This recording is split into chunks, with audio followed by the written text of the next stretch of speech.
but it feels like forever.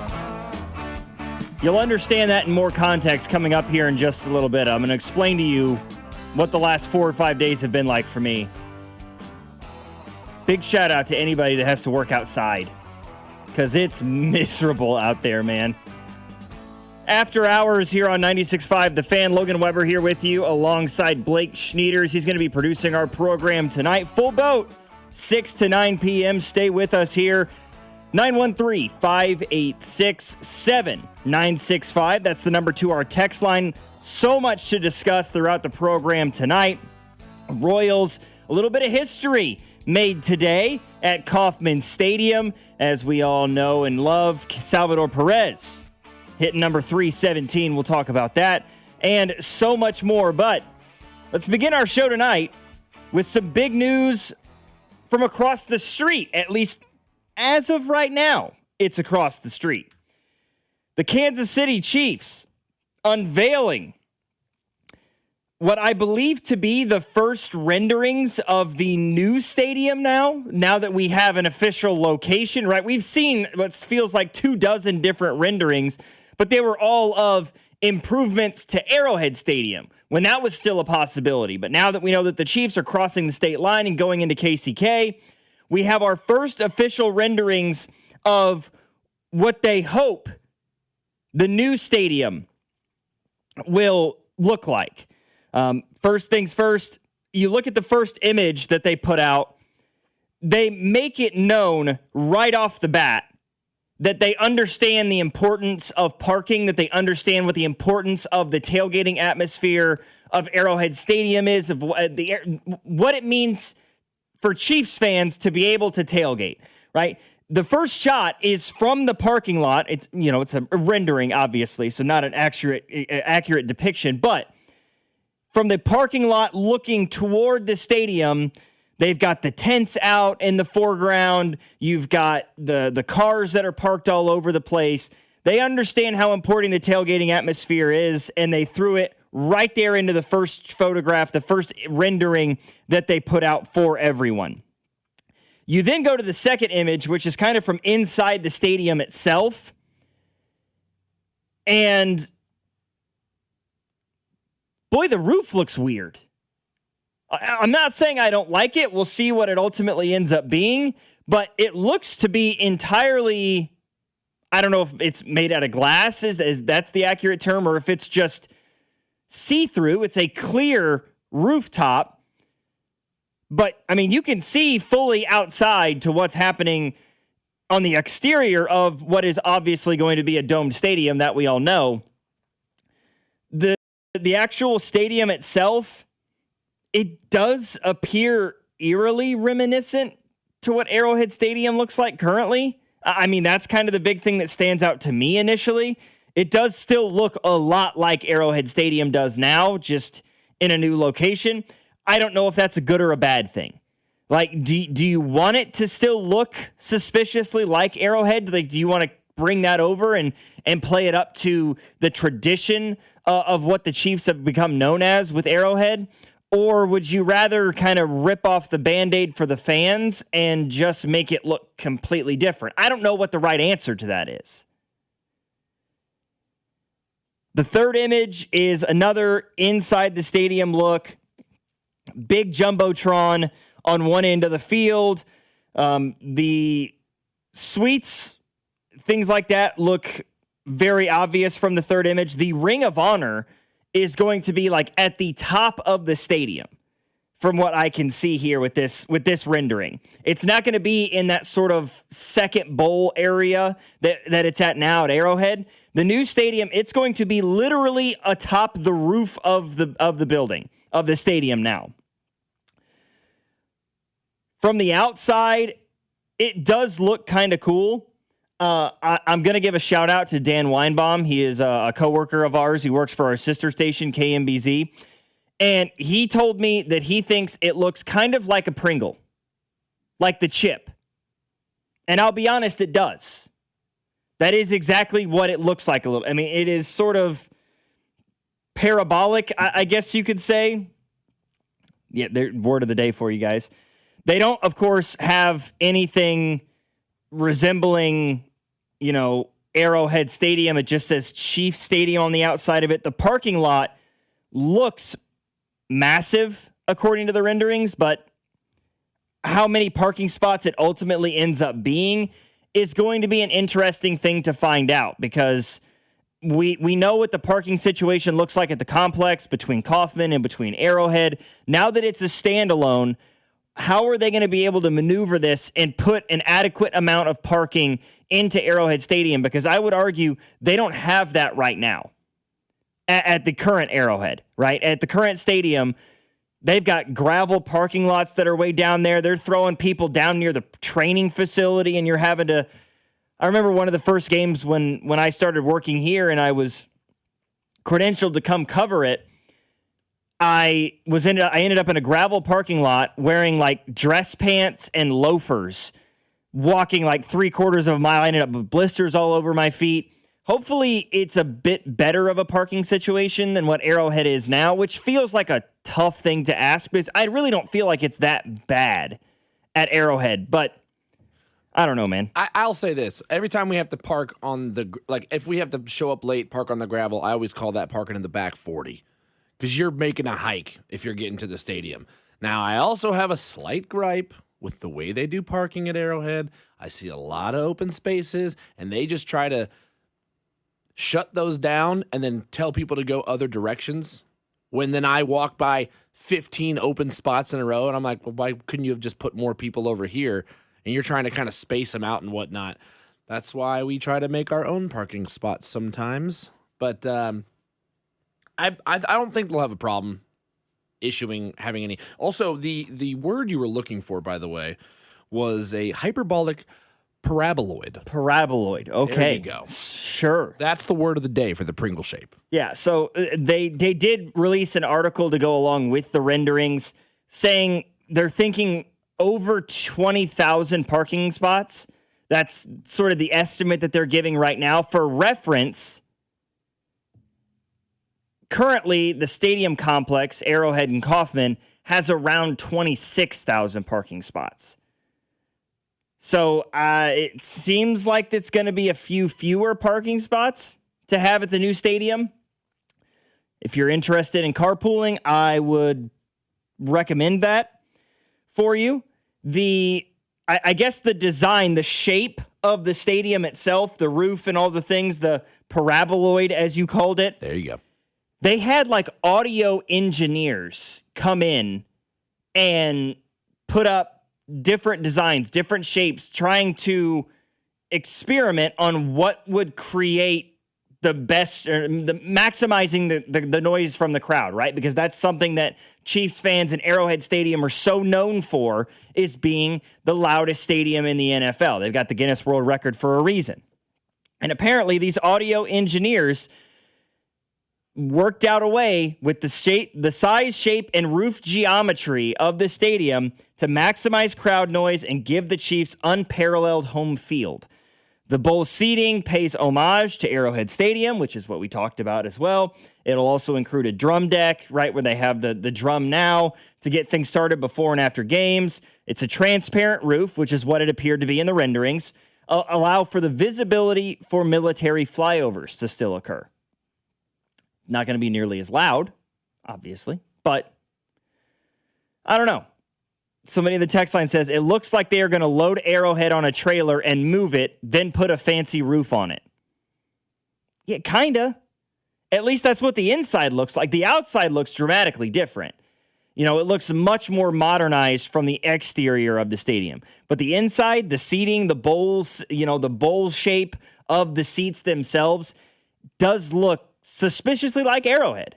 But are fans going to overwhelmingly like that or dislike that? That's the big question for me. I mean, this feels like a real risky maneuver for Clark Hunt and the Kansas City Chiefs, because are fans going to see the new stadium and get pissed because it looks so much like Arrowhead, but it's not Arrowhead, right? Those people who maybe don't have that adapt or die mentality or thought process when it comes to professional sports? Or is it going to entice people to go because, oh, it looks just like Arrowhead, isn't that cool?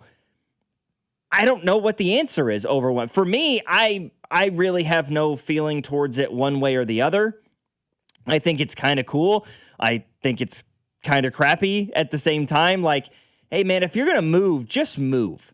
Just rip it all apart, make it look nothing like Arrowhead so that we don't have to consistently think about the fact that you're no longer playing at Arrowhead Stadium. You're no longer playing at this building, this mecca, I guess, of the Kansas City Metro, where you gave so many people so many great memories for 50 plus years. You know, for so many of us, for anybody alive today, most likely, there's going to be a few out there, especially, you know, people with younger kids, maybe your kids not so much, but for most of us, I would say they're listening to this show right now, you and I included, Blake, our first memory of the Kansas City Chiefs, our first Chiefs game, that was at Arrowhead.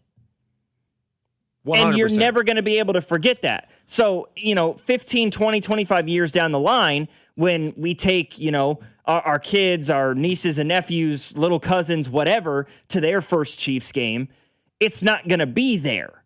And the fact that it still kind of looks like it, but it's not, I don't know. That's inherently kind of strange to me. Melancholy is maybe the best word I've got for it. I'm going to play devil's advocate here against you because when this was first announced, I think the overwhelming response that I saw was, one, anger that they were moving.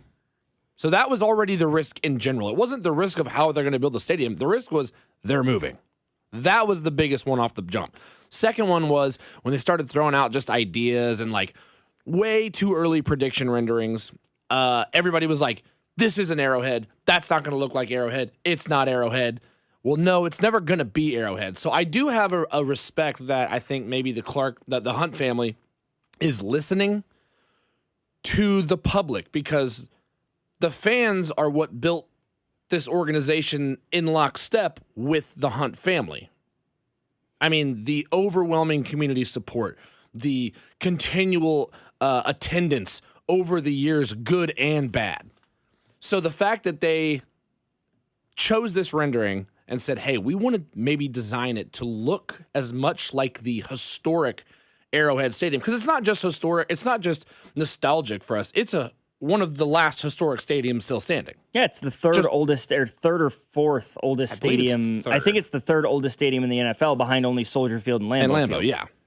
So I give credit to the fact that, hey, we always like to complain about owners doing their own thing, just doing what business works best, not keeping in mind the fans. This seems like, and I feel like the Hunt family has always done this, where they've kept the fans in mind, where, hey, if we're going to build a new temple, let's at least make it look as much like the old temple so you can at least still have the new fans create new experiences, but all the old fans can say, you know what, this still feels like home. Yeah, I'm with you. And there's a lot of people in the text line that are with you as well. You know, so I love the renderings of the new stadium. I think it also looks like the current Arrowhead. They were trying to capture that same design. It's Clark's way of honoring his father. And this person in the text line is not the only one who has said that. I got a 913 saying the same thing, wants to honor his father's love of Arrowhead Stadium. I like that. I appreciate that. I agree with that. I'm just looking at it from the standpoint of, is every fan going to feel that way? I don't know. But it is fair, I think, to assume that the people who are going to be the most upset about the fact that the new stadium is going to still look like the old Arrowhead Stadium, the current Arrowhead, I guess you could say, are the same people who were already out when they announced the move to Kansas in the first place. I mean, it's staggering to me. I know. I grew up in the Metro, Blake, as I'm sure you did as well. I grew up on the Missouri side, so I grew up on the Missouri side of Kansas City. Are you a Missouri side or Kansas guy? So I grew up on the Kansas side. I currently live in the Missouri side. We know, because we lived on opposite sides of it, what that means to live on the Missouri side of Kansas City and the Kansas side of Kansas City. Good, bad, or otherwise, we're sort of raised to think less of the other side for some reason. Yes. As you get older, most of us realize how stupid that is. I say that now as somebody who lives on the Missouri side of the Metro and works on the Kansas side. You know, it's very silly at this point in time. We know what the history is, though, and the history of it is not silly by any means. I will say there's a lot more animosity from the Missourians towards the Kansans than I would agree. I would agree. I completely agree with where you're coming. As somebody who grew up on the Missouri side, I agree. It feels suspiciously in a lot of ways like the way that Royals fans feel about Cardinals fans. Like Missouri side Kansas Cityans are the Royals or Royals fans. The Kansas side are Cardinals fans, if that makes any sense. Like, I'm picking up what you're putting down. If you know anything about the rivalry, Royals fans, we do not like the St. Louis Cardinals. As much as people try to accuse me of being a Cardinals fan in this freaking text line every show, I'm not. Cardinals fans do not care about us at all. The Royals view the Cardinals as this bitter rival. A lot of them do anyway. Cardinals fans do not. Cardinals fans worry about the Cubs. They worry about the Brewers. And the Royals are just that team on the opposite side of the state that they play because they have a highway that connects them. Like, that's the thought process for Cardinals fans. They do not think twice about the Kansas City Royals. That's kind of what the Missouri versus Kansas rivalry with the Metro has always felt like. But there are people, I know because I've talked to them, I am related to some of them, who have said when the announcement came that the Chiefs were moving to the Kansas side, that they were not going to root for the Chiefs anymore. That 100%. They were not going to go to Chiefs games anymore. I've heard the exact same thing, which I think is asinine. You sound so ridiculous when you say that. Get off it. Who cares? It's so like 20, 15 miles, man. 20 miles. 10 years ago, I would have been in that same boat. Would I have followed through with it? Absolutely not. But part of growing as a human being is finding a certain level of wisdom and maturity and realizing they could be playing in San Antonio starting in 2031. At least they're still here. Oh my goodness, they're 15 minutes further away now. Eat your heart out. Dude, I don't care. I just wanted them here. That type of mindset reminds me of like my grandfather in 1990. He was a massive baseball fan. In 1994, when the players' strike hit, he said, "I'll never watch baseball again." And he didn't. And he missed a lot of great baseball because of it. And I'm sure don't be like that. Yeah, and I'm sure there's going to be people like that coming up in 6 months when the current CBA expires, and we probably end up in what, in my estimation, if I had to make a prediction, it's going to be the longest lockout in Major League Baseball history. I'm not sure we'll have baseball at all in 2027. Not one inning. That's how bad, that's how far apart the players and the owners are in this current CBA agreement. It's not going to be pretty. I bet it's mostly hardcore Mizzou fans that are the most bitter about it. Yeah, fair. Your generation doesn't get it. It's cool, though. Doesn't get what? The Missouri-Kansas rivalry?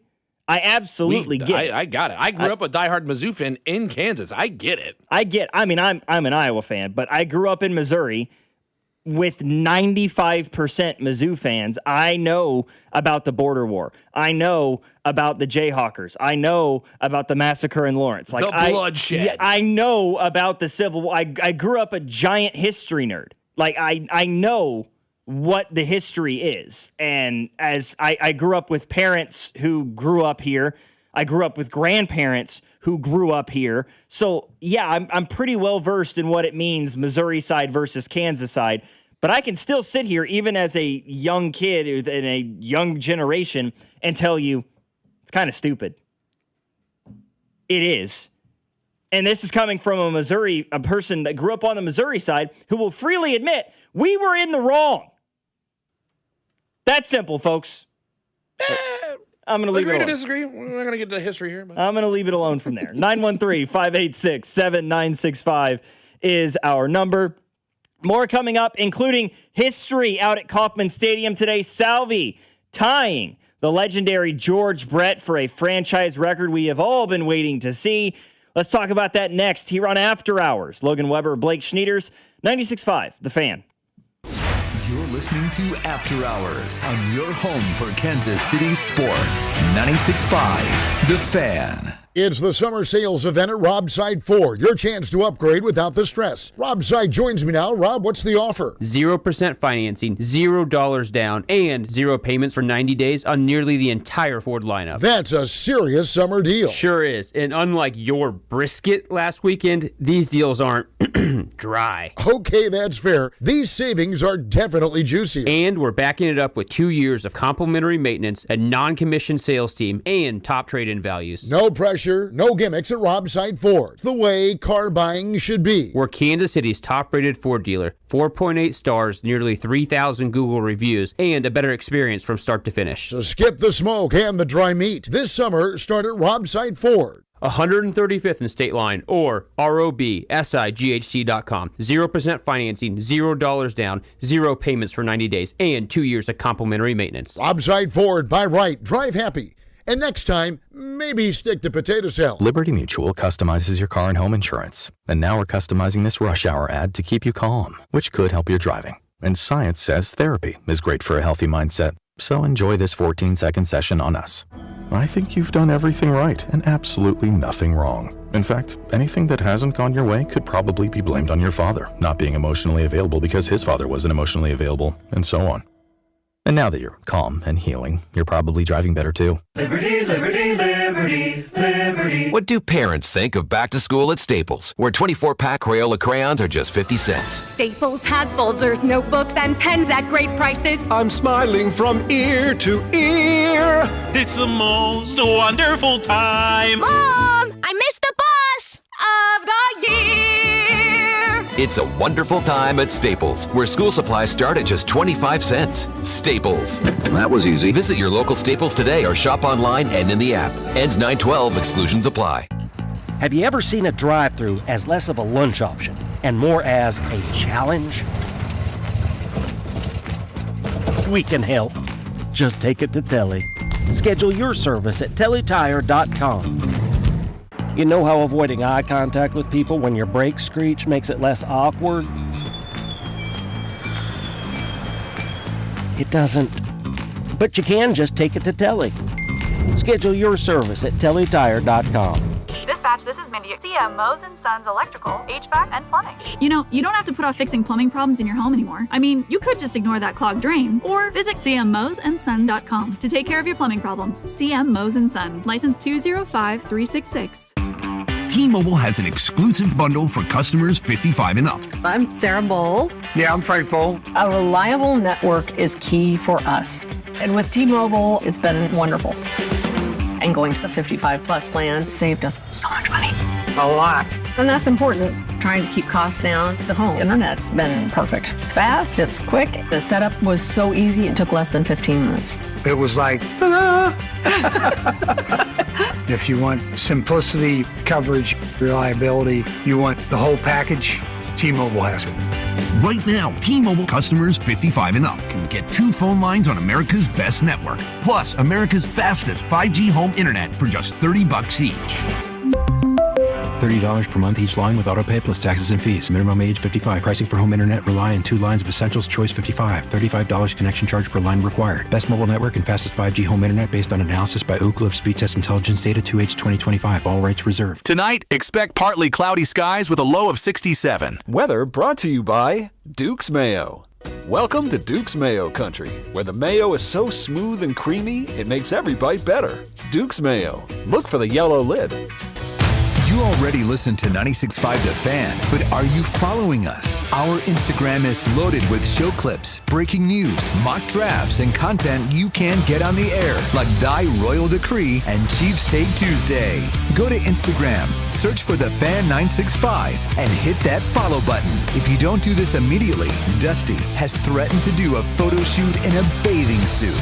Kansas City's FM sports station, 96.5 The Fan.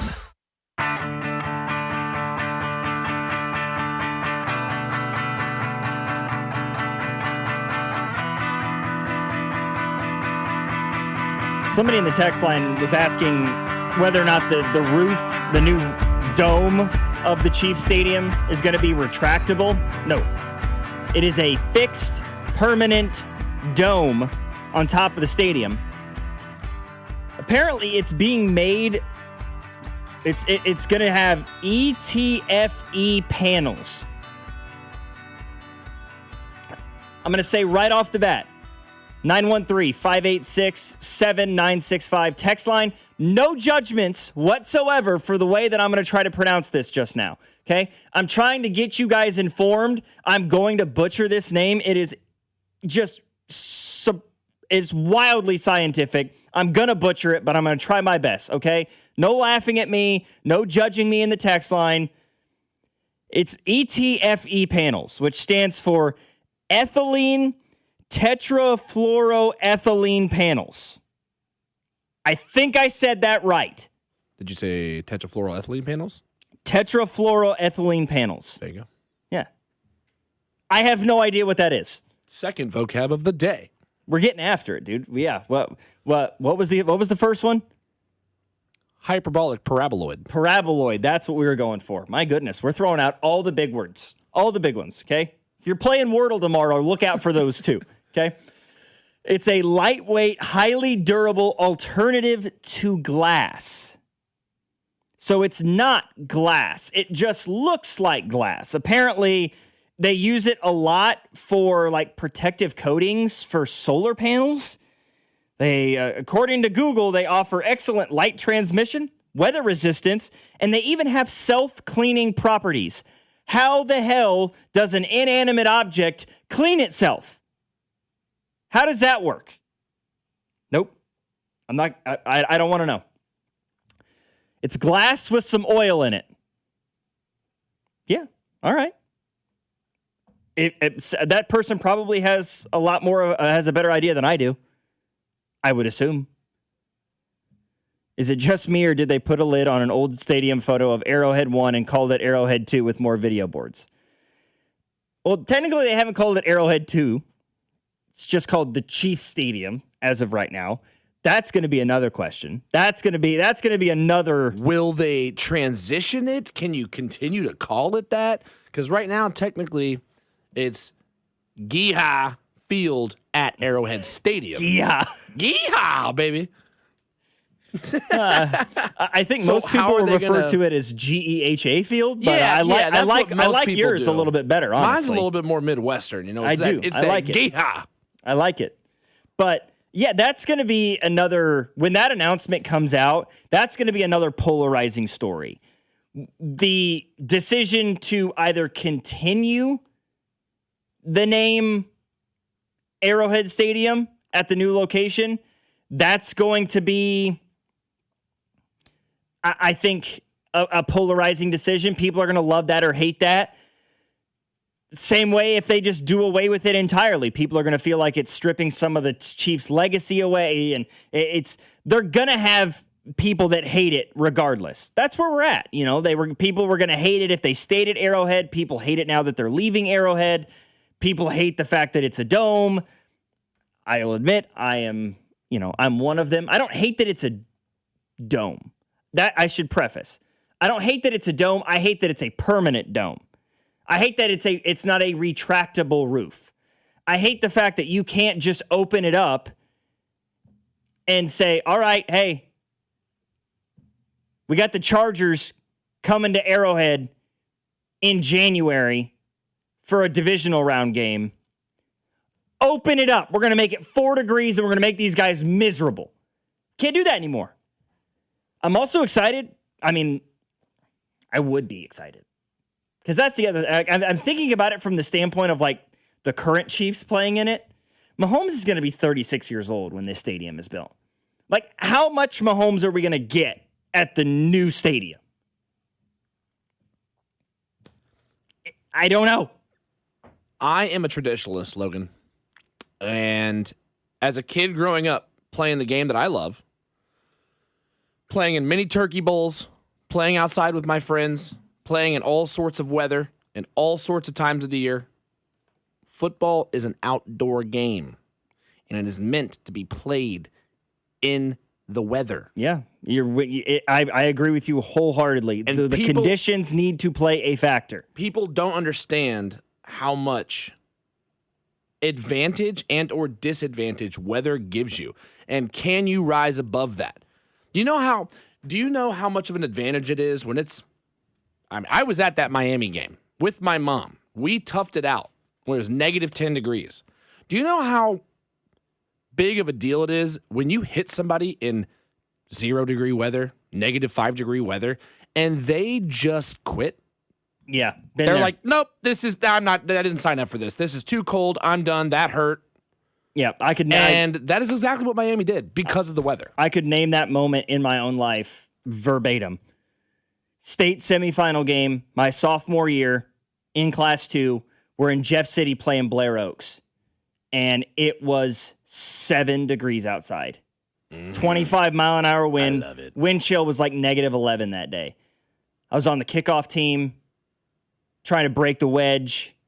All 5'6", 130 pounds of me as a sophomore. And I have never felt like I've been hit so hard in all my... I've been hit way harder than that. But at that temperature, I was done. I'm telling you, it makes people quit. And I think that even the atmosphere, when you got 73,000 people in Arrowhead all breathing hot breath in February, January 1st, and it's just filling the stadium, and the noise when you're like, this team's about to give up, pile it on. And I think that's what I'm selfishly going to miss with the roof. Yeah, I'm just going to miss. I mean, the memories are what we're going to miss, right? I mean, it's the only place I've ever gone for Chiefs games. It's the only place that many of us have ever gone for Chiefs games, albeit unless you went to a road game, somewhere down the line, or you went to one of the Super Bowls recently. I've never seen the Kansas City Chiefs play somewhere that wasn't Arrowhead Stadium in my life. First game I ever went to, I was 7 years old. My grandma took me. I saw a Raiders fan get arrested. It was sick, dude. Sick. Yeah, we're going down we're going down the spiral coming out of the stadium, and this dude's walking down, and I've told this story on air before, but I'll say it again. I'll do it again because it's one of my favorites. Guy's walking down, and he's got like a whole, like his back is square. Couldn't figure out what was going on, but his back was perfectly square. So my grandma and another lady point out there's something, this guy might be stealing something. So security runs down, they tackle the guy, they pull the thing out from under his sweatshirt. It's a stadium seat. This man was trying to steal a seat from Arrowhead Stadium. If it had been a Chiefs fan, that's one thing. But it was a Raiders fan, and we will not abide. I was 7 years old, and I'm like, this is the greatest moment of my life. I got a Dante Hall poster that day. Everything was good. The funniest part of the whole thing, we were playing the Eagles that day. This was a Raiders fan trying to steal a seat at a Chiefs game when they were playing the Eagles. None of that makes any sense to me, still, to this day. Why was a Raiders fan willingly inside Arrowhead for an Eagles game and then tried to steal a seat? Dude was asking for it. From the jump, he was asking for it. Hey, he loves sports ball. He loves the He sports loves sports. ball. He doesn't care who knows. Somebody in the text line said the first game they ever saw was Municipal Stadium against the Raiders. Sick, bro. Yeah, that's awesome. I wish I could have experienced that. The only thing I've ever known is Arrowhead. And for many of us, it's going to be sad to watch it go, But maybe for those that were alive to see the Chiefs playing in Municipal for a brief amount of time whenever they made the move, what was that experience like for them, and how can we kind of take those experiences and try to adjust to what this new life is going to be like? Plus, I think we all are going to have to come to grips with the fact that this is going to... None of us know what this Chiefs team is going to look like in 5 years whenever they make the move into the new stadium. That is going to be an extremely interesting thing to watch over the next half decade. The thing I'm most looking forward to is air-conditioned September games. I can get that. I can get behind that. Air conditioning in September. Maybe into early October a little bit. A little bit. And then you got the heat that'll kind of work its way in, temperature-controlled games, October, November, December. As a fan, yeah. But Patrick Mahomes has told us he's a snow game guy. He spins it. I mean, again, and that's another thing is like this back and forth I have of the idea of Patrick Mahomes if he's still the quarterback for the Chiefs in a half decade, which many of us believe he will be, yeah, it's exciting to know that he won't have to play with the wind being a factor. He'll just be able to, utilize his talent in temperature-controlled, weather-controlled conditions. But I think that's also part of what's made him so special is how good he has been in these outdoor venues, how good he's been at Arrowhead Stadium in frigid temperatures, in the snow, in the rain, and all those things. That marked advantage that Arrowhead brings as a team in the Midwest that could be hosting a team from the southern part of the country in a playoff game, just going to go by the wayside. Great quote I always played by. Weather's for the weak. If you're worried about the weather, you already lost. I was pretty worried about the weather this week. I'm serious, dude. I got a story. Dang it, Logan. I got a story to tell. I'm going to do it. It was hot as hell this week. Somebody in the text line said, Logan obviously didn't go outside today. You bet your ass I didn't go outside today. Because I spent the last 4 days outside dying, and I couldn't take it anymore. 913-586-7965 is our number. Logan Weber, Blake Schnieders here with you guys. This is After Hours, 96.5, The Fan. You're listening to After Hours on your home for Kansas City sports. 96.5, The Fan. The corrupt political establishment. If you're ready to give them the finger, Taylor Burks is your man for Congress. Taylor Burks, America First conservative, outsider, 3 combat deployments as a naval commander.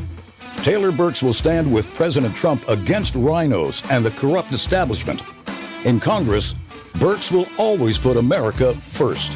He'll work with Trump to deport every last illegal, ban communist China from owning 1 inch of our land, and protect our elections by passing the SAVE Act once and for all. So if you want to tell off the political establishment, conservative warrior Taylor Burks, an America First patriot for Congress. Paid for by Show Me Valor PAC. www.showmevalorpac.org. Not authorized by any candidate or candidates committee. Show Me Valor PAC is responsible for the content of this advertising. Whether you're commuting to work or heading out for a fast coffee break, getting an auto insurance quote is just a tap away. With AAA, you're always connected, so you can focus on the road ahead. Rest easy knowing AAA's got you covered, no matter where life takes you. AAA, we're always with you. To start your quote, visit AAA.com/insurance. Insurance provided to qualified AAA members by Automobile Club Inter-Insurance Exchange and AAA affiliate insurers. Membership requires a separate payment. This is the story of the one who keeps multiple buildings running smoothly day after day. Plumbing that flows, HVAC that hums, cleaning supplies that keep surfaces sparkling. That's why she counts on Grainger. With easy reordering online and 24/7 support, Grainger helps her keep the products she needs on hand. So shelves stay stocked and buildings stay ready. Call 1-800-GRAINGER, click Grainger.com, or just stop by. Grainger, for the ones who get it done. Hey, it's Rex here with Rex Buys KC. I get it. Selling your house can sometimes feel overwhelming or scary, right? I've seen it too many times. A homeowner thought they had a deal, only to have the buyer back out at the last minute. That's not how we do business at Rex Buys KC. I'm local, I know Kansas City, and I make sure every deal actually closes like it's supposed to. No hidden fees, no showings, no last-minute surprises, just a fair cash offer and a process you can count on. We buy homes in any condition and judgment-free. So whether your house needs repairs or you just want a fast, hassle-free sale, we can make it happen. If you want certainty, transparency, and someone local who actually delivers, call 816-330-6000 or visit rexbuyskc.com. Rex Buys KC, helping people make smart choices one home at a time. 816-330-6000 or rexbuyskc.com. Straight Talk Wireless presents Pickup Truck Wisdom. If you're only good to your new friends, you're not going to have any old ones. Straight Talk gets it. That's why new and existing customers get free 5G phones on Verizon's 5G network. Pretty simple, really. You keep good people by being good people. Find us at straighttalk.com and Walmart. Straight Talk Wireless. Straightforward. Always. Taxes and fees apply. Plan purchase required for free phone offers. Copyright 2026 Verizon. I scream. You scream. We all scream. Because Wendy's famous small classic Frosty is just $1 for a limited time. More screaming, happy screaming, summer screaming, dollar small classic Frosty screaming! But please don't scream in the drive-thru. It hurts the employees' ears. Get a $1 small classic Frosty for a limited time, only at Wendy's. U.S. price and participation may vary. A la carte only, not valid for delivery. Limit 10 per transaction. Price may be higher in Alaska and Hawaii.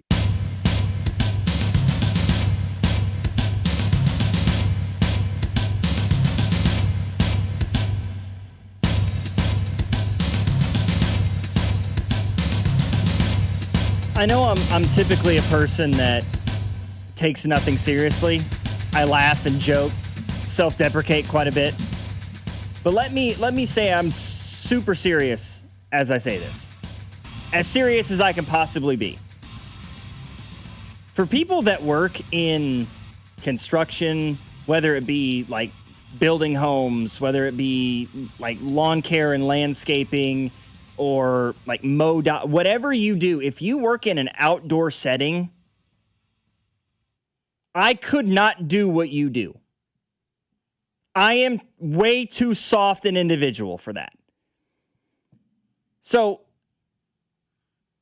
my brother and father-in-law, they both work at the Ford plant in Clay Como, which obviously, as many people know in this area, famously does not have air conditioning to begin with.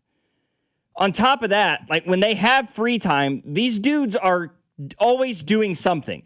They own a gutter and siding business that they run on the side at times. Recently, they have gotten into building houses. So, before today, last Saturday, last Sunday, Monday, and yesterday, we were building concrete footings for someone's home. Oh my God. I have never been more miserable in my existence. Blake, you are like seizing over there. What is happening? Just choking on a Red Bull. Continue with your story. It's awful. Like that. I have never been so like physically exhausted in my life. 95 degrees every day. Mind you, like not a cloud in the sky this week. Like not a one. No wind whatsoever to speak of, at least in the area that we were in. Dude, we were done. Like we were having to shut it down by like 1 p.m. every day. We were getting to the job site at like 5:30, 6 o'clock in the morning and having to call it quits. People were passing out, man. Are you a sleeves off kind of guy in that scenario? Or are you like long sleeve? Let's try to keep the sweat in. No, I'm a sleeves off kind of guy.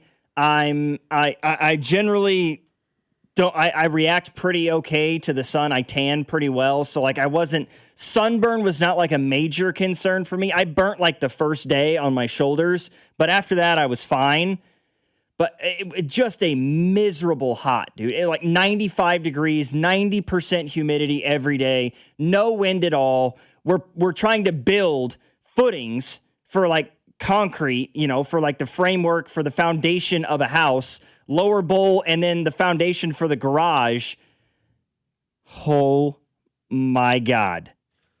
Logan, what did I say before we went to break? What was the quote I said? I don't recall off the top of my head. Weather's for the weak. It's all mental state. It's a state of mind, brother. You can't let the heat beat you. You have to rise above. My guy. The heat is not something I do. I am a cold weather individual. I am the kind of person that would rather it be 30 degrees than 90. Like I just like cold weather. I could have done that so much easier had it been 20 degrees outside.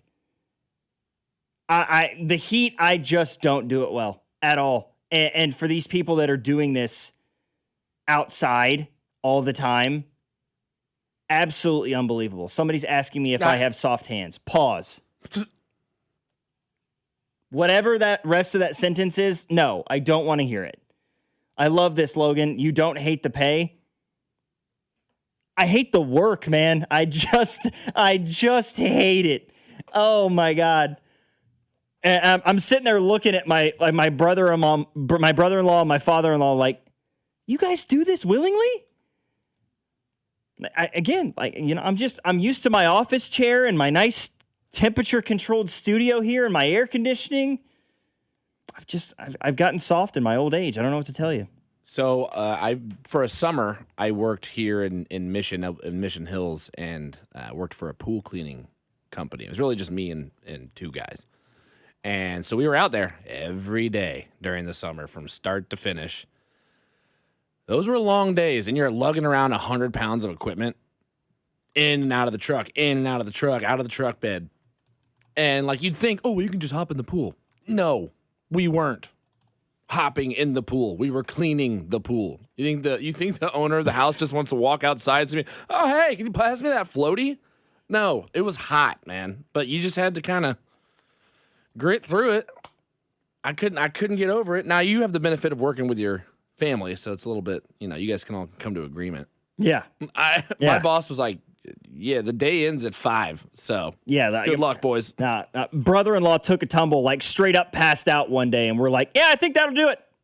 I think the day is done. I think we have all had enough here today. Somebody said I'm an HVAC tech, and that other guy is right. Weather is all mental. Hey, go other guy. Okay. I'm the other guy. All right, it might be. All right, maybe I'm not mentally strong enough to handle this damn heat right now. It's so bad. Somebody says, don't forget the HVAC, electrician, cable guys having to work in attics. Oh, yeah. Yeah, dude. No wind, 30, yeah. Like I get why they have plumber's cracks. Yeah. To let a little more breeze in there. Something. I mean, obviously I don't do it for a living, but last summer we were installing like canless lights in the upstairs of our house. So having to get up into the attic like 6-8 hours a day, putting in canless light. Yeah. That's a level of heat I've never experienced before. It's smothering. It feels like you've got nowhere to go. Yeah, it's smothering for sure. It's like you're wearing just a moist, hot blanket. Yeah, and it feels like there's no escape from it whatsoever. I love the cold, but when it's hot outside, I just push through it. Boy, I was doing my best. I was doing my level best. I own a landscaping company, and I died 3 times this week. It was so hot on Sunday, I could feel my soul leaving my body. Retweet. Been a mailman for 28 years. I've got a driving route now. I tell folks the secret is to turn frequently so I cook evenly on all sides. Well roasted. I like it. Yeah, got to make sure the tan lines are nice from all angles, Got to get the good ones and the bad ones. But yeah, after that, I am so grateful to be back in my studio today. I remember in my teens stacking hay in the barn. Ugh. Talk about stale heat, man. Back when men were men. Yeah. 913-586-7965 is our number. Boy, we're 45 minutes in, and I keep teasing this history that was made at Kaufman yesterday. We'll talk about that here on the other side of the break as we are on After Hours. Logan Weber, Blake Schnieders alongside 96.5, The Fan.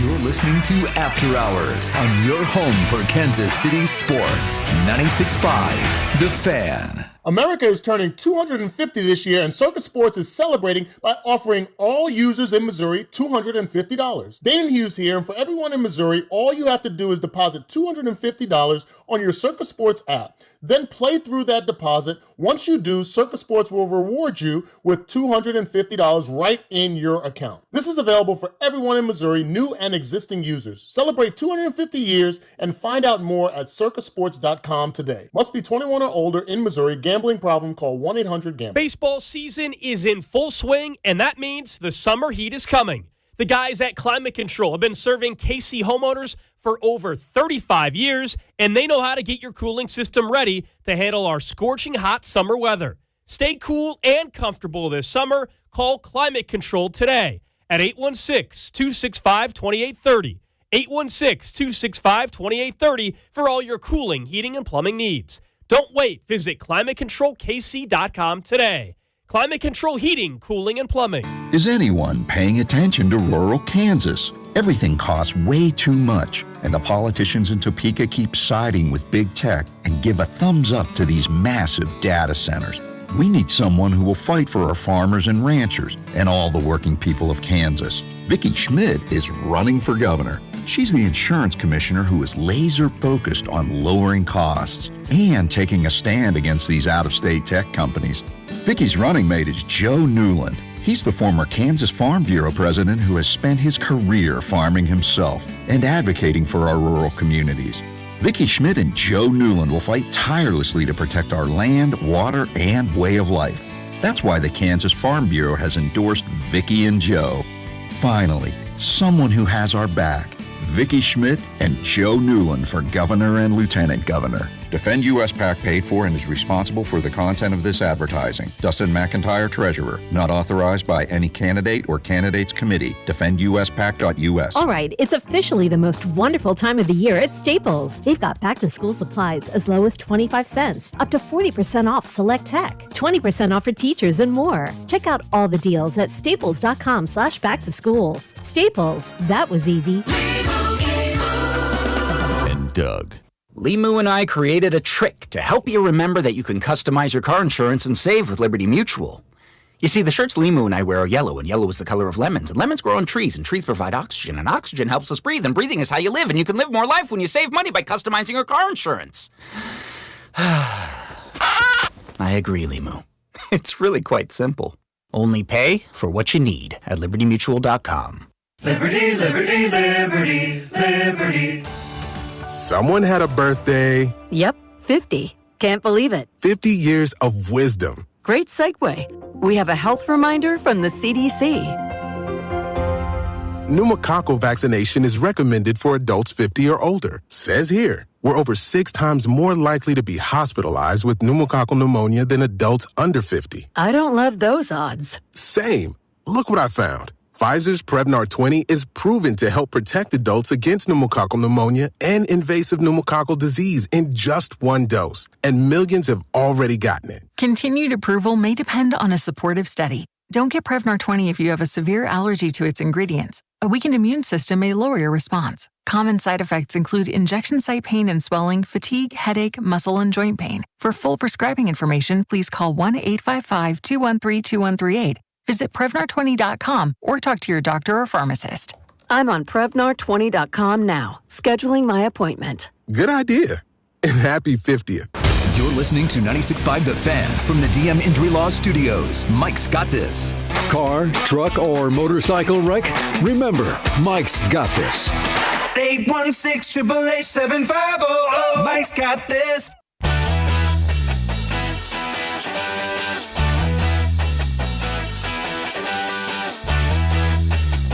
Well, unfortunately, there's still 17 games under 500, but for the first time all year, it feels like the boys are playing some ball. Royals win again today. They sweep the San Francisco Giants in a 3-game set after they just took 2 out of 3 against the Padres coming out of the All-Star break last week.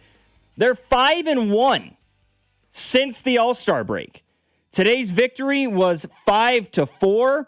Huge game for Seth Lugo. He has been struggling as of late. Still gave up 3 earned runs today, but that was across 7 innings of baseball. He was in control. He only walked 2. He struck out 5, gave up just 3 hits. Daniel Lynch came in the 8th and did his job as he has all year, picking up a hold, his 12th of the season. He's got a team-leading 2.13 ERA. Steven Cruz scared the bejesus out of everybody in the 9th inning by giving up a home run. But the news of the day is, of course, Salvador Perez. 1 for 4 today with a 2-run shot in the 7th inning, his 14th of the year. Most importantly, the 317th of his Royals career, tying him now with the legendary George Brett for the most long balls in franchise history. Asked about it after the game, Matt Quattrero spoke glowingly about Salvador Perez. We got emotional talking about Salvi, saying he believes Salvador Perez is a Hall of Famer. It's something that we have talked about at length here in the Kansas City Metro. I don't feel like it's being talked about enough nationally. It is a much stronger conversation than I think many people will allow for. And we may discuss it a little bit later on in the program. I got an 816 asking me if in a couple of different scenarios, if Salvador Perez is a Hall of Famer, would he be a Hall of Famer if such and such has happened? We'll get into those hypotheticals coming up. But, I mean, this was a big one today, man. 317, tying him with George Brett, who, I mean, as we all know, it's no shock to say that the guy's the best player in franchise history. It's the most obvious, just, duh, radio guy thing on the face of the planet here in Kansas City. So anytime that you can align yourself, you can put yourself on a trajectory like what George Brett accomplished, right? The war race that Bobby Witt Jr. is in right now over a 3-year span, it's the best in franchise history aside from what George Brett accomplished himself from 1978 to 1980, which culminated with, of course, that MVP award. And then you look at what Salvi is doing with this. I mean, I know that it's hard to say because George was not notorious for being a home run hitter. At the same time, though, up until about 5 years ago, neither was Salvador Perez. You know, prior to the 2021 season, he had never hit more than 27 home runs in a single season. He comes out in 2021 after the COVID-shortened year and hits 48 of them. He follows that up with back-to-back 23 home run seasons, then 27. He had 30 last year. George Brett was not a home run hitter. All right, in 2,700 games, the guy hit 317. That's an average of about 19 home runs per 162 for his career. Salvi's at 317 now in 1,800 games. So Salvi's averaging about 28 home runs per season. Somebody says 317, that's it. That's the Royals' all-time home run record. That's kind of pitiful. Well, it's 317, I think, for a variety of reasons. Number one, Kauffman Stadium is one of the most difficult ballparks in the big leagues to hit a ball out of. And that's not just me saying that. That's what the numbers tell you, that it's incredibly hard to hit a ball out of Kauffman Stadium. I believe it's the largest circumference of open field. Yeah, it's got the largest square footage of any major league baseball field. Maybe not ballpark, but baseball field. And I mean, they brought the dimensions in.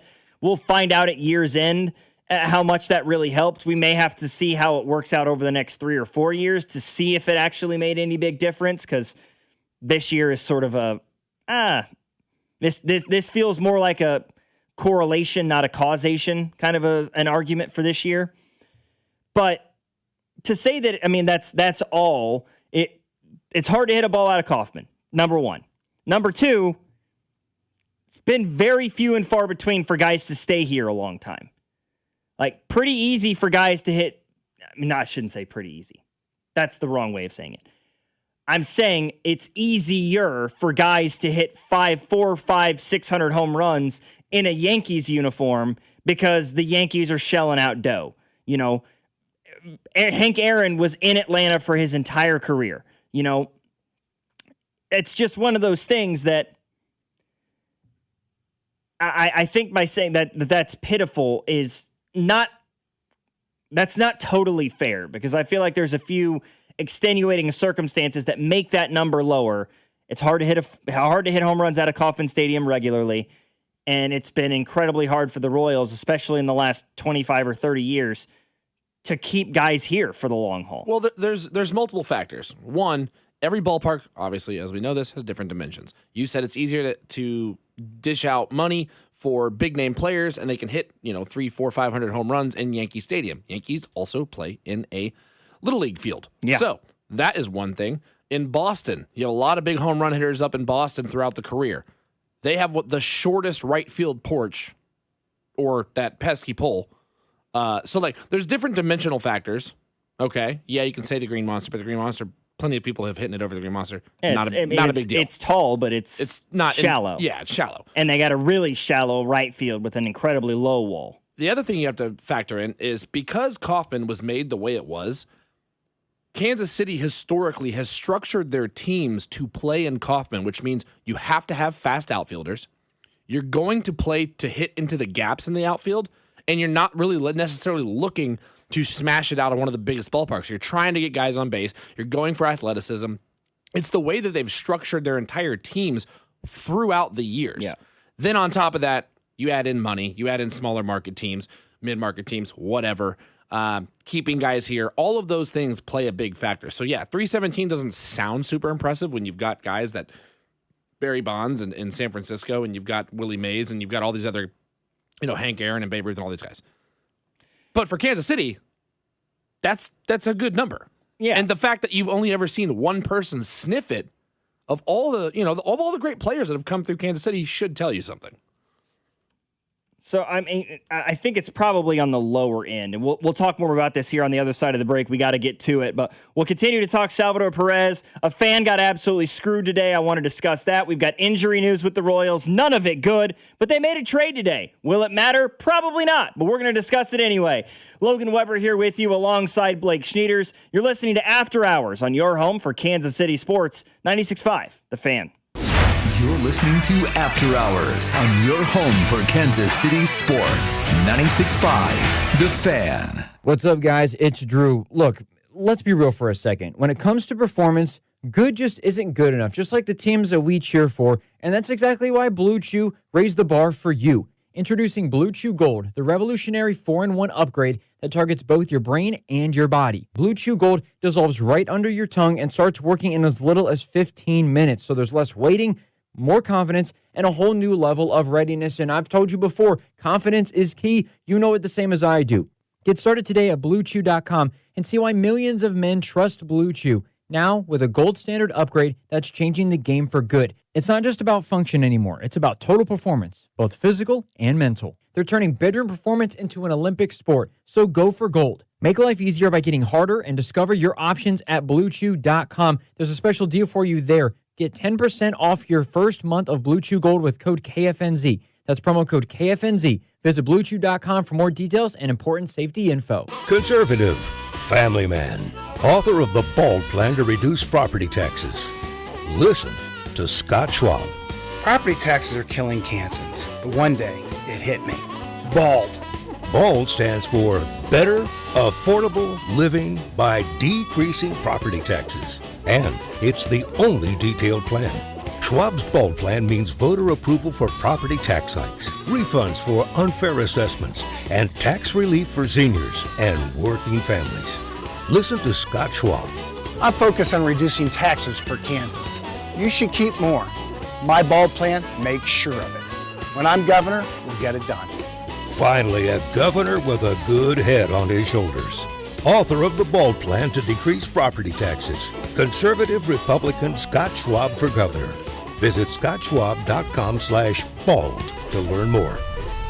Paid for by Schwab for Governor, Jim Felter, Treasurer. It's the summer sales event at Robside Ford. Your chance to upgrade without the stress. Robside joins me now. Rob, what's the offer? 0% financing, $0 down, and 0 payments for 90 days on nearly the entire Ford lineup. That's a serious summer deal. Sure is. And unlike your brisket last weekend, these deals aren't dry. Okay, that's fair. These savings are definitely juicy. And we're backing it up with 2 years of complimentary maintenance, a non-commissioned sales team, and top trade-in values. No pressure. No gimmicks at Robside Ford. The way car buying should be. We're Kansas City's top-rated Ford dealer. 4.8 stars, nearly 3,000 Google reviews, and a better experience from start to finish. So skip the smoke and the dry meat. This summer, start at Robside Ford. 135th and State Line or robsighc.com. 0% financing, $0 down, 0 payments for 90 days, and 2 years of complimentary maintenance. Robside Ford. Buy right. Drive happy.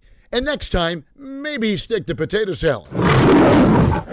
The world's game at BetMGM is here. Bet on the soccer showdowns with 2-up early payout so that if you're up 2, BetMGM will pay you. That's right. Place a pre-game straight match result bet on any tournament game. If at any point your team is up by 2 goals, you'll instantly win your bet. Then enjoy BetMGM same-game parlays, daily promotions, player props, and so much more for the world's game. Don't miss your shot at an early win with 2-up early payout to get paid out if at any point your team is up by 2 goals. BetMGM and GameSense remind you to play responsibly. See BetMGM.com for terms. Must be 21 years of age or older. This promotional offer not available in Ontario, Pennsylvania, or Puerto Rico. Gambling problem? Call 1-800-GAMBLER or 1-800-MY-RESET. Available in the U.S. For New York, 877-8-HOPE-NY or text HOPE-NY 467-369. For Massachusetts, 1-800-327-5050. For Iowa, 1-800-BETS-OFF. For Puerto Rico, 1-800-981-0023. New and existing customer offer, subject to eligibility requirements. Additional terms and restrictions may apply. In partnership with Kansas Crossing Casino and Hotel, must be present in a state where it's legal to wager. Follow us on Instagram for behind-the-scenes content at The Fan 965, KFMC FM and AM, HD1 and HD2 Kansas City, in Odyssey Sports Station.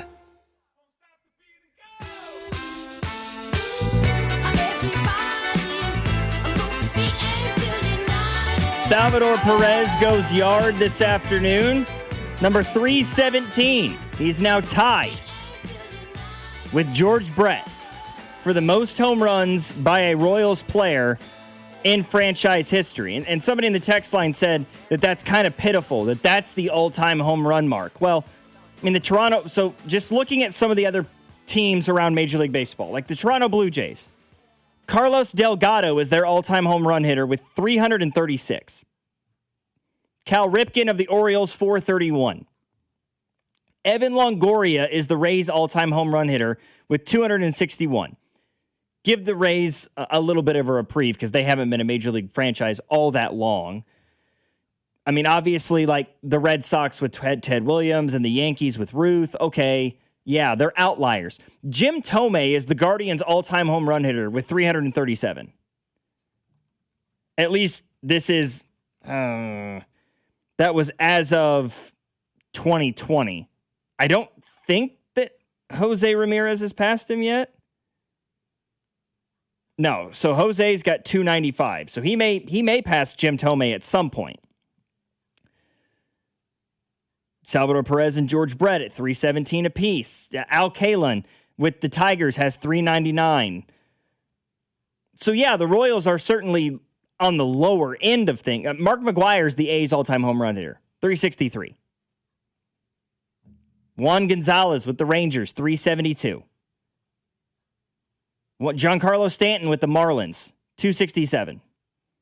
Pete Alonso is the New York Mets all-time home run leader. Pete Alonso made his debut in 2019. He's not even on the team anymore. He's the Mets all-time home run hitter. That one surprises me. Yeah.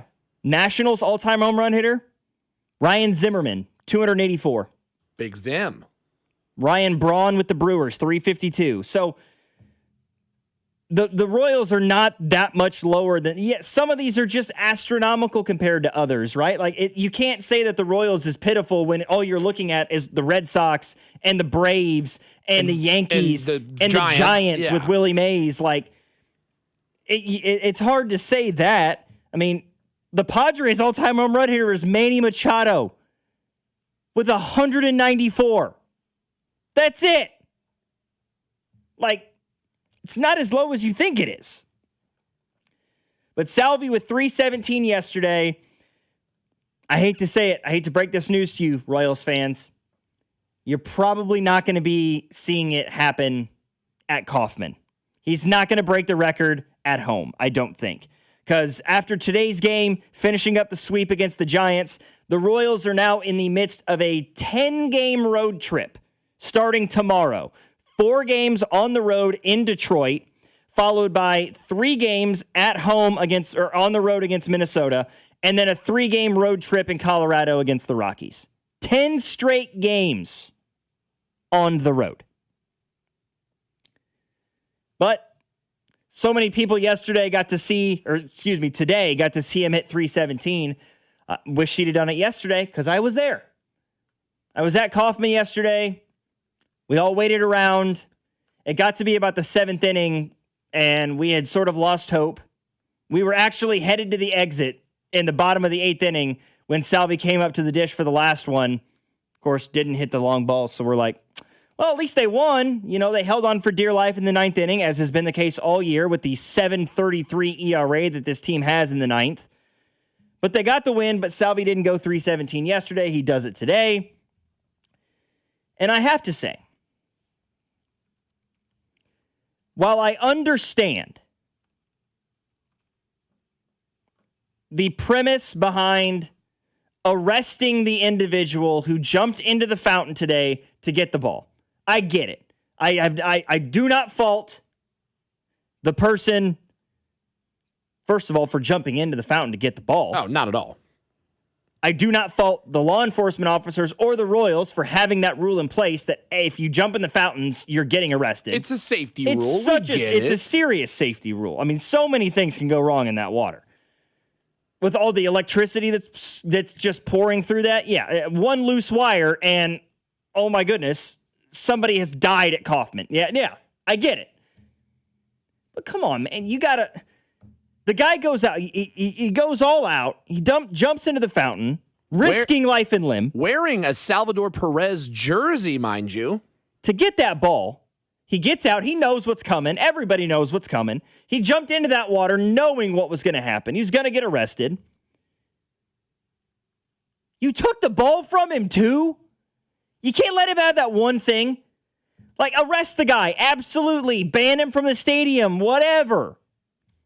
Little boy, keep the ball. No, you took it from him. You know, I would hope to give it to Salvador Perez because it's his home run ball. But if they took the ball from this fan just for it to show up in the Royals Hall of Fame free of charge from here on out, that's going to be a problem.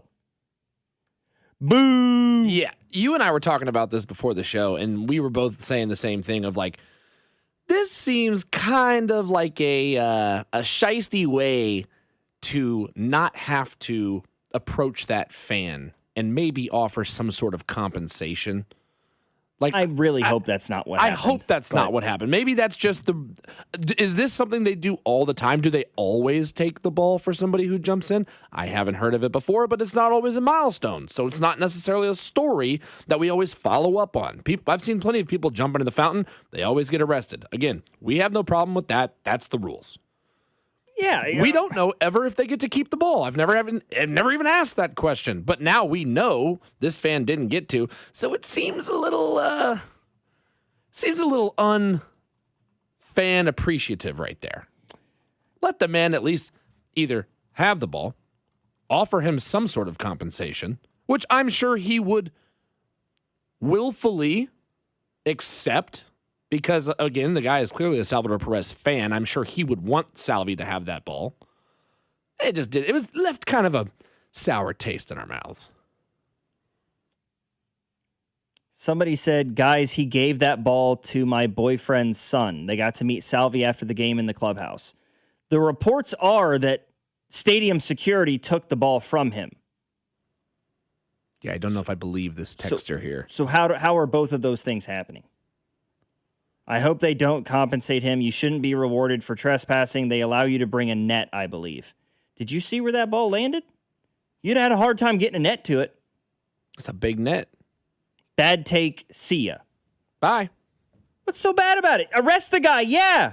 You ban him from the stadium for life. Do all the things because it was stupid. It was absolutely stupid. I won't disagree with that. I feel like you should let him keep the ball, but I don't know. Maybe I'm not as much of a fuddy-duddy as I should be. I hope they don't compensate him. You shouldn't be rewarded. Okay, I'm sure you're real fun at parties. Somebody's obviously never climbed a cell phone tower before. That's what that tells me. No, I mean, there's no wrong answer to that. I just think, yeah, you arrest the guy, but I think they should let him keep the ball. I don't know. And maybe he would have been a nice enough guy and he'd have given it back to Salvi. I don't know. I just think it's kind of a bummer. Would I have been the one to jump in the fountain? No, I would not have. And what's funny is we were joking about that yesterday because our seats we came in through right field through gate E, but our seats were on the left field side of third base. So we had to walk all around the outfield. And my grandma was talking about how hot it was outside. And she's like, that fountain looks so good right now. And we're sitting there like, with Kaufman getting set to close in the next 5 years with the move to the downtown ballpark, it's like, how many people do you think are going to try it? They're just going to jump in the fountain before Kaufman's officially done. Like, all these people that have gone to so many games at Kaufman their entire lives that are like, I'm going to do it before Kaufman no longer exists. I'm going to get in the water. Hey, they can't arrest all of you. 24 hours later, somebody jumps in. Did he have a good reason? Yeah, but absolutely you arrest the guy. And what did I wish... Got a hell of a story now, though. He does. He has a hell of a story. And Salvi was asked about it after the game. You know, like, hey, what do you make of the fan who jumped in to get the ball? Here's what Salvi had to say. Please. Yeah. Please. Police.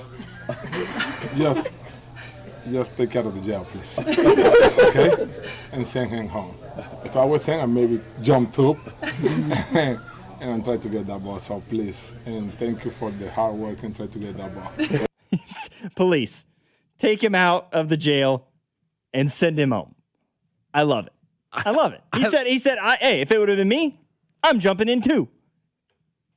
Salvador Perez, he's a man of the people. I love how, because of his accent, when he's speaking English, he made a point to go, because he was saying please, and then but it sounds almost like he's saying police. He said police, and then he paused, and then he went police, to make sure we knew he was talking about the police. Just a man of the people, man. Just another example of just how good a dude Salvador Perez is. And speaking of how good is Salvador Perez, we're going to do it again. It feels like that's been a constant discussion and constant argument over the past 2 or 3 years. Like, just how good are Salvador Perez's Hall of Fame chances? Like, how strongly do you believe that Salvi is or is not going to get into the Hall of Fame, the Baseball Hall of Fame in Cooperstown, Pennsylvania? We'll discuss that next, because I got to say, I have strong opinions. Logan Weber here with you alongside Blake Schnieders. You're listening to After Hours on your home for Kansas City Sports, 96.5, The Fan. You're listening to After Hours on your home for Kansas City Sports, 96.5, The Fan. Having unexpected car trouble or just in a car accident? You need Jay's Southland Tow Service. They have 20 years of experience and service the KC metro area. They specialize in light, medium, and heavy duty, also in commercial transport and construction equipment. Keep this number handy, 816-779-4TOW, or go to southlandtow.com. Use the tow service trusted by most local police departments, Jay's Southland Tow. There's nothing they can't do, so be in the know and use Jay's Southland Tow. One contractor, all things parking lot. That's who they are over at Gann Asphalt and Concrete, a locally owned and operated company who is ready to take on that project for you. Whether it be commercial paving services, asphalt services, or any large-scale project. The first thing a client sees about your business is the parking lot, and Gann Asphalt and Concrete is ready to make sure it gives the right first impression. Trust a locally owned and operated company who is ready to do that work for you. Give them a call, 816-688-3512, or check them out at GannAsphalt.com. Hey, Mom, now that I have an after-school job, I think I want to buy a drum kit. Okay, Rockstar. Let's look at your account. When kids start making money, Chase has easy-to-use tools and expert bankers to help them learn how to manage it. And next month, I'll buy the bass drum and the cymbals. Oh, and maybe some noise-canceling headphones for you. Aw, you've thought of everything. Help kids save, budget, and build financial independence, all with Chase. That's good for kids and good for parents. Visit your local Chase branch and get started. Account subject to approval. J.P. Morgan Chase Bank, N.A. member FDIC. Train to push past the pain. Not athletes, just people. Men, women, and children trafficked every day in the United States. Sometimes by someone they trusted, sometimes by their own family. While millions watch the World Cup, they're fighting to survive in silence. Help us change that. Visit bluecampaign.gov/World Cup to help us break the silence. When was the last time you checked your mortgage? You check your bank balance, you check your bills, but your mortgage may be one of the biggest monthly payments you make, and it often goes unchecked. This is James Hawkins, president of Golden Oak Lending. A free mortgage checkup could help you find ways to lower your payment, pay off high-interest credit cards, or put your home's equity to work. Call Golden Oak Lending today at 913-890-GOLD. Golden Oak Lending cured my blues. NMLS 114937. Men, erectile dysfunction can affect much more than just your sex life. It can create stress in relationships, leading to feelings of anxiety or embarrassment, and impact your overall confidence and well-being. This is Jeff for Heartland Men's Health. and we specialize in treating men's sexual health issues to help men find solutions that fit their individual needs. ED is a frustrating condition, and many men suffer for years without seeking treatment. But the good news is that if you're like most men, we have the answer. Our licensed medical providers will evaluate your specific medical situation and recommend a plan designed for you. And these advanced medical therapies work, with treatments having success rates of well over 90%, which means you and the one you love can have great sex again without the fear and worry of ED. You can even last up to an hour or more, and you may just find you're performing like you haven't in years. So call us. Your initial visit is just $99 and includes blood work, a medical consult, and if medically advised, a test dose. And if that test dose doesn't work in the office, your visit is free. Call 844-447-6600 or go to heartlandmenshealth.com. Have you been diagnosed with head or neck cancer?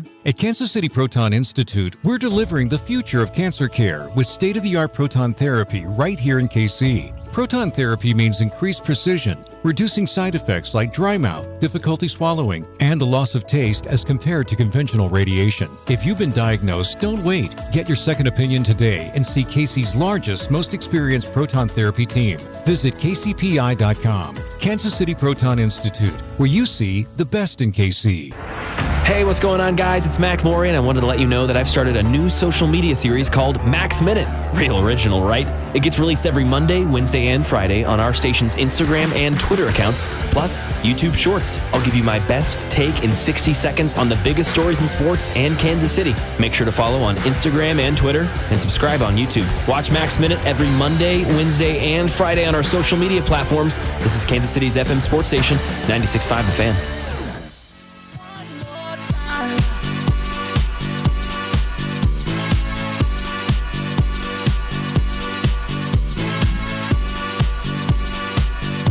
Is Salvador Perez a Hall of Famer? He's already made so much history in his career. Of course, not even yesterday, just mere hours ago, hits his 317th career home run. He's done them all in a Royals uniform, tying him with George Brett for the franchise's all-time record for home runs in a career. He's one away from owning that record all by himself. And it brings about the argument again, the conversation again, because Salvador Perez is one of the more polarizing players, I think, in current baseball when it comes to the Hall of Fame conversation. Because there's so many things that play into his favor when it comes to these debates, and so many things that play against his favor when it comes to these debates. Right? He's never won an MVP. In fact, he's never finished in the top 5 of MVP voting. He has not generally been considered one of the best all-around catchers at any point in his career. When he was at his best fielding-wise, he was considered a pretty good hitter, but the power of Salvador Perez came as his fielding numbers began to dip. The thing that I think is completely disingenuous when you get into the debate about Salvador Perez is the two arguments that people always want to raise first are his frame rate is really bad. Really? That's what we're resorting to. We're resorting to his frame rate as to why he's not a Hall of Famer. Please shut the hell up and don't talk ball with me again.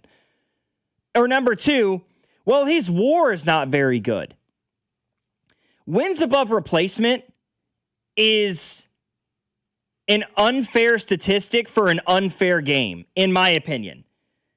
I mean, the fact that Salvi hit 48 home runs and had 121 RBIs in 2021 and had a WAR of 5 is hysterical to me. The guy had an OPS, I find it laughable at so many points, because of course his wins above replacement wasn't great because he played on bad baseball teams for the bulk of his career. Using that as a knock against him, I find completely ridiculous. And at the same time, he's got a better wins above replacement than several current Hall of Famers in the game of baseball, including another former catcher in Roy Campanella. He's in the Hall.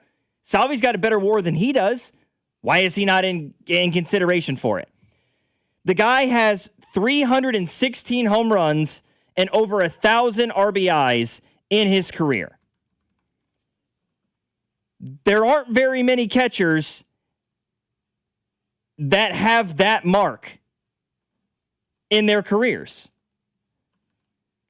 I mean, you look at it, the number of guys that have 300 home runs and 1,000 RBIs in their careers as catchers is very limited. Yogi Berra, Johnny Bench, Carlton Fisk, Gary Carter, Lance Parrish, Pudge Rodriguez, Mike Piazza, and Salvi. 8 catchers ever to have 300 or more home runs and 1,000 or more RBIs. That's it. The numbers get even more staggering than that. You look at catchers, primary catchers, with 5 or more Gold Gloves in their career and 5 or more Silver Sluggers in their career. 2 names on that list: Pudge Rodriguez and Salvador Perez. In fact, in the history of baseball, and I know that Gold Gloves and Silver Slugger awards haven't been around forever, but since those things became a thing, since those 2 awards came to fruition, 12 players ever have accomplished that feat. 5 or more Gold Gloves, 5 or more Silver Sluggers. 12. Including Salvador Perez, including Derek Jeter, Pudge Rodriguez, Ken Griffey, Barry Bonds, Tony Gwynn, Mike Schmidt, Dave Winfield. If I'm not mistaken, Logan, those are all Hall of Famers. Yeah, and some guys that are probably going to have that same level of consideration. Mookie Betts. I mean, the guy's a multiple-time World Series winner. He's a World Series MVP. He's an MVP in his career. Nolan Arenado, he'll get some consideration for that, no question about it. Kirby Puckett, a guy that had great years. Ryne Sandberg. I mean, I don't see a guy who has 5 career Gold Gloves, 5 career Silver Sluggers, who is a career 260 hitter with over 300 home runs and 1,000 RBIs in a 15-year career. And he's a World Series MVP. And he's won a Clemente Award.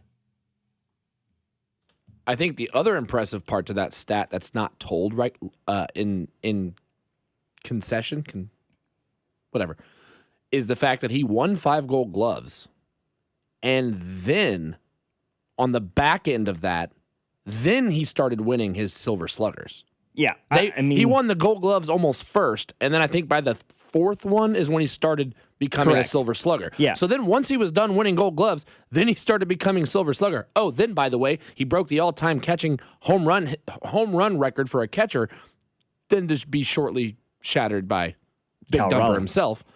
But who is having a poor 2026. terrible post MVP, post almost MVP season. I would still argue he probably should have won MVP, but I digress.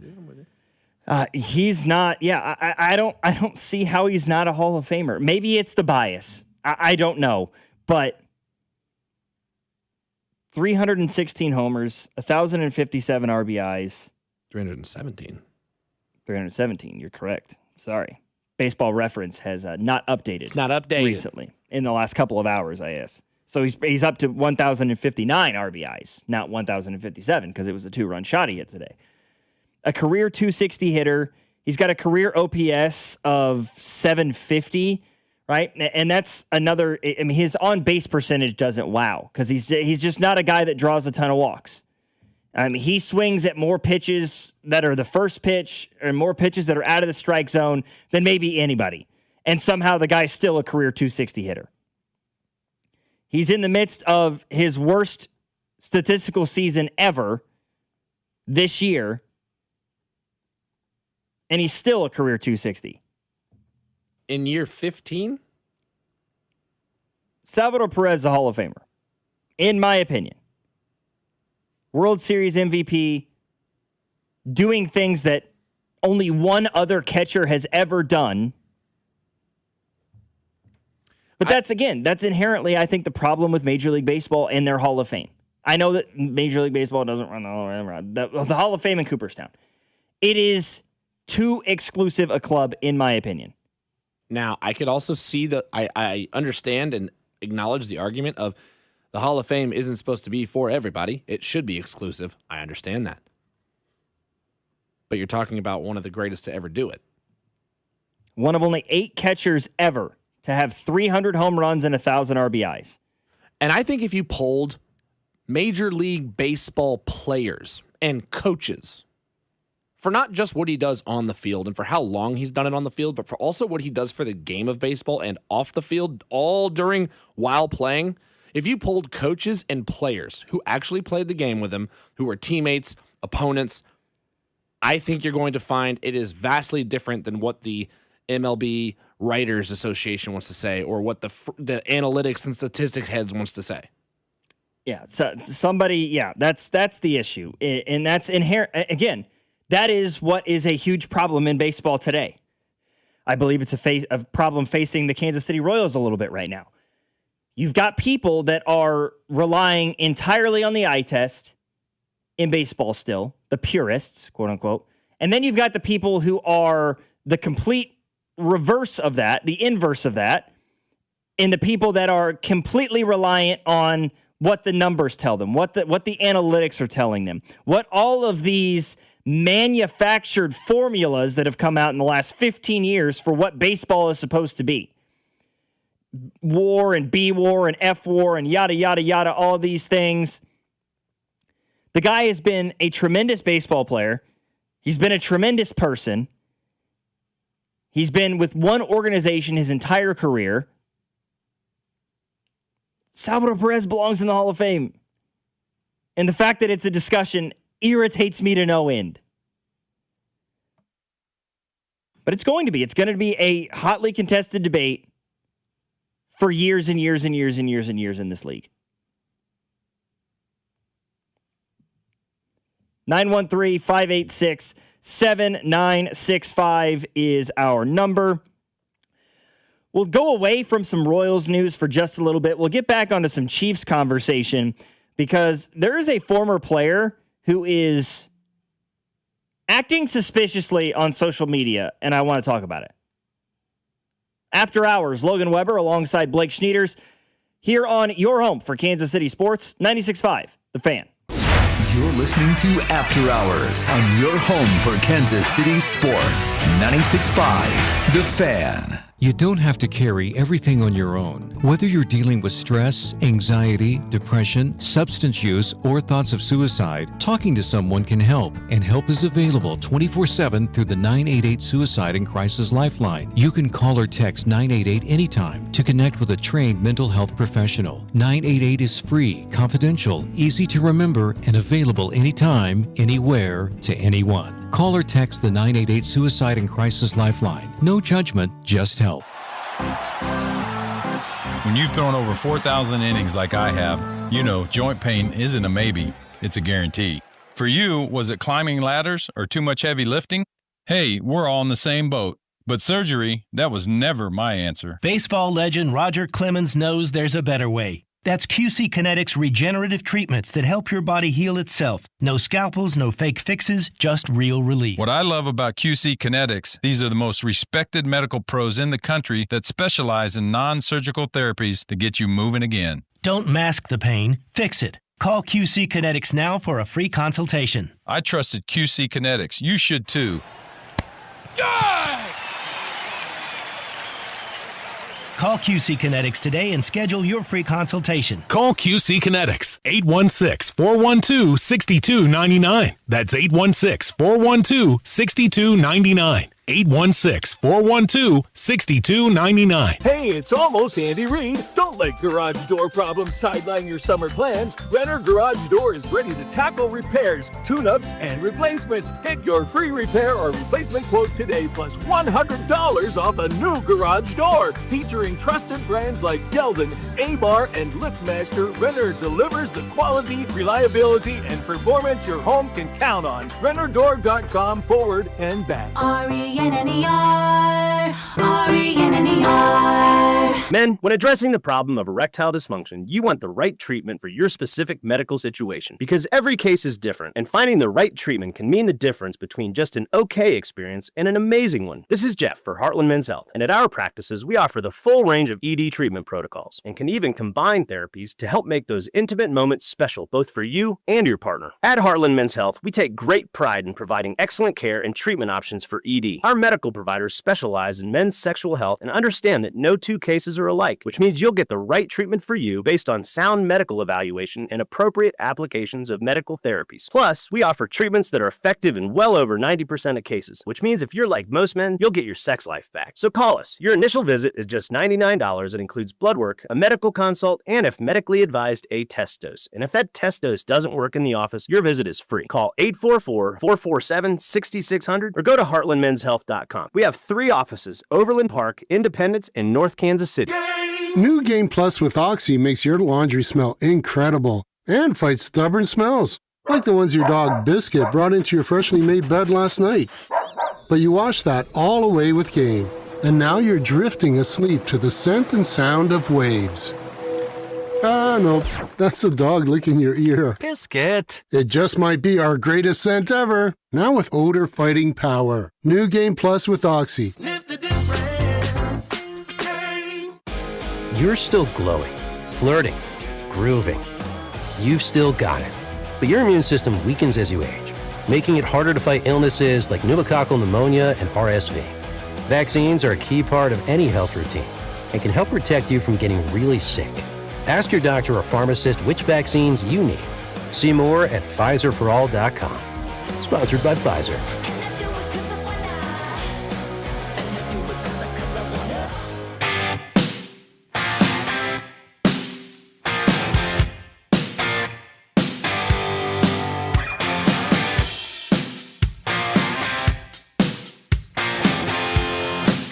There's been a recent trend with the Kansas City Chiefs, one that I think many of us Chiefs fans are pretty over at this point.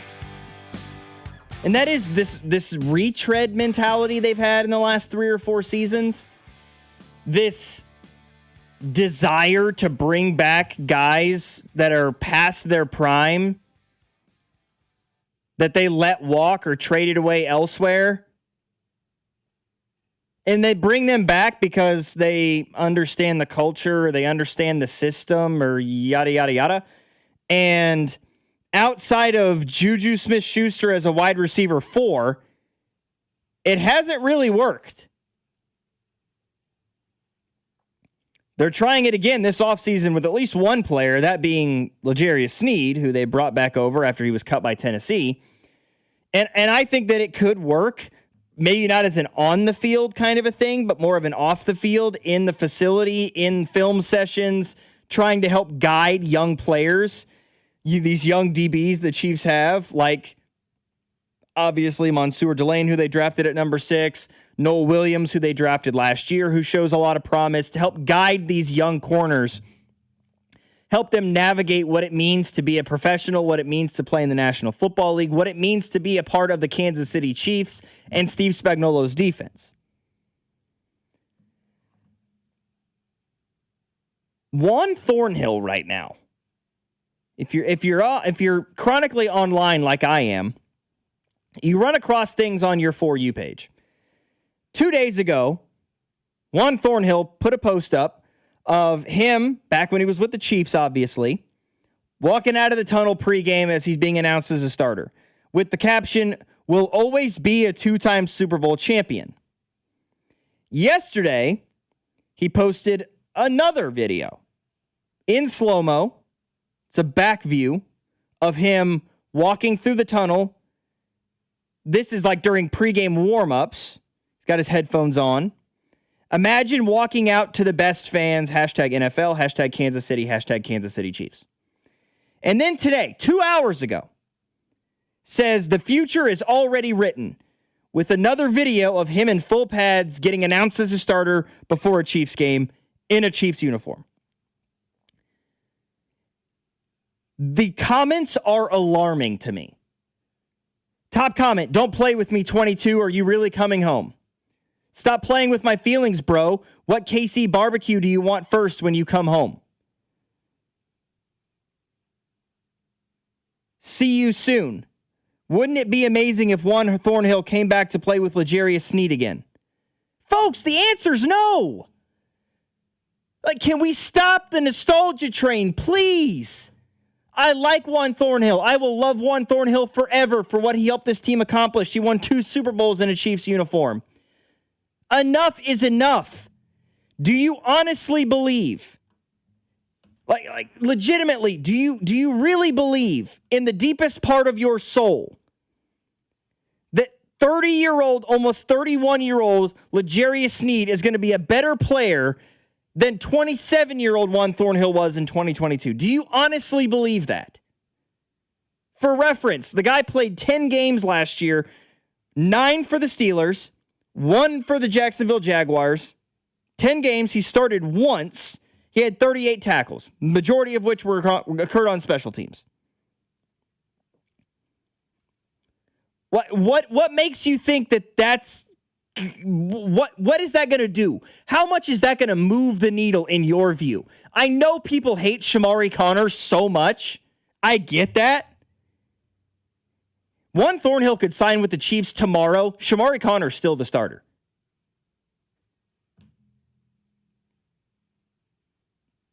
I mean, what are we talking about, guys? I get the nostalgia. I get, oh, well, he was on these Super Bowl teams. All well and good. We're trying to win games now. If we're being honest with ourselves, Juan Thornhill is not going to help us win games now. You know who is? Jaden Hicks. Jaden Kennedy. Alohi Gilman. Not Juan Thornhill. Stop it. Love Juan Thornhill to death. I'll always appreciate what he did for the Kansas City Chiefs in a Chiefs uniform. I love him. No, we don't. It's time to stop with the second verse, same as the first crap. I think this is one of the problems when you don't have a large, big name signing in the offseason, is that now, and Chiefs fans and Chiefs themselves as an organization have been trapped in this for a little bit, and I think they're finally starting to get away from that, is when you're not signing big names that people know. Alohi Gilman, not a big name people know. Tonga, not a big name people knew. It's not grabbing you, so you're grabbing at the past. You're grabbing at nostalgic players that were here, and they were good when they were here, and they serviced us, and then they left. Pause. It's that, okay, we don't have the big name, so now I'm glomming on to the past. And do I think that this is actually a thing that's going to happen? No. This is one of two things from Juan Thornhill. Either he's realizing maybe the end of his career is done, so he's now kind of reflecting publicly on his time in the NFL, which is very possible. Yep. Or two, he is doing kind of what they do in the NBA and making a player, a personal PR push. He's like, hey, can I still be welcome back? He's trying to will it into existence. Trying to will it into existence. He is vision boarding it on his TikTok page right now. Exactly. Those are the two things that I think could be happening right now. I do not seriously believe that there's some big discussion, behind the curtain no. We got to drop that. 913-586-7965 is our number. Tell me if I'm wrong. Tell me if there's somebody, if you're out there, you're listening to the show right now, and you love the idea of Juan Thornhill coming back to Kansas City. Fine. Text in. Let me know why. Give me your explanation as to why Juan Thornhill back with the Chiefs makes sense in your eyes. Coming back to a system he knows, nothing wrong with depth in the secondary. Thornhill is fine. What kind of depth is Juan Thornhill providing? You've got 8 safeties on the roster already. You brought back L'Jarius Sneed for that reason. He knows the system. He's a veteran presence. I'd rather have Juan than Sneed. Why? These are all the same arguments we've heard for the last 4 years now. 3 for sure. I'm not saying you're wrong for saying that you want Juan Thornhill instead of L'Jarius Sneed. No. I legitimately want an explanation from you as to why you think that. Why you get that feeling. Do you think Juan Thornhill can still play at a higher level than L'Jarius Sneed can? I would argue that L'Jarius Sneed played at a level that Juan Thornhill has never reached. L'Jarius Sneed should have been an All-Pro his last year in Kansas City. I stand by that He was a top 5 corner in the entire NFL. Juan Thornhill was a great asset, but that's about it. Was he ever a top 10 safety in the National? Was he ever a top 15 safety in the National Football League? You can really probably only remember about one complete full season where Thornhill was playing at a level that could even be talked about like that. Again, this is not me diminishing Juan Thornhill. This is saying reality is real and facts are facts. He was a fantastic asset. He was never talked about in the likes of like the way we admire and reminisce about Eric Berry. Yeah, and he was a great asset, and it was 5 years ago. He left the organization when he was 27. We're talking about bringing him back at 31. To do what exactly? Pretty much what L'Jarius Sneed is going to be tasked with doing, which is helping to mentor and guide these young defensive backs. You don't need two of those guys in the room. At least not in my opinion. I don't know. I'm sick of I'm sick of the bring back every former Chief that you possibly could. Next thing you know, fans will be wanting Daniel Sorensen back. Listen, if I could get one play out of Daniel Sorensen every Sunday, fine. Any more than that, we have an issue. Because that man would do the most mind-boggling things on a football field.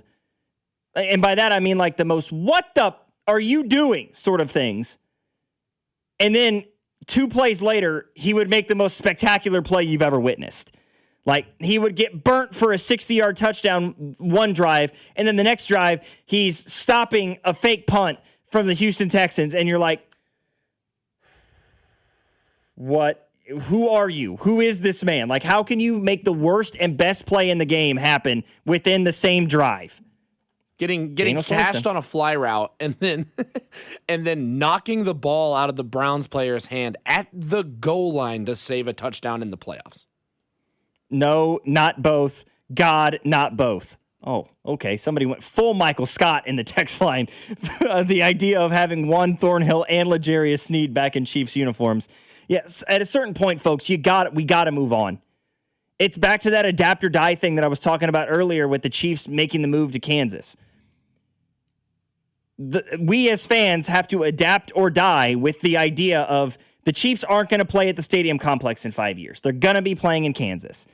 At the same time, the Kansas City Chiefs need to adapt or die with this idea of bringing back former guys as if they're going to have any semblance of the same number of the same success that they had before.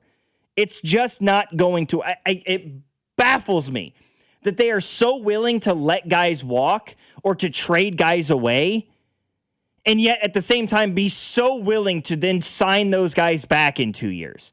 I think the poison came from the fact that it worked for a year and a half to 2 years because they were still hot winning Super Bowls because Mahomes was willing it to happen.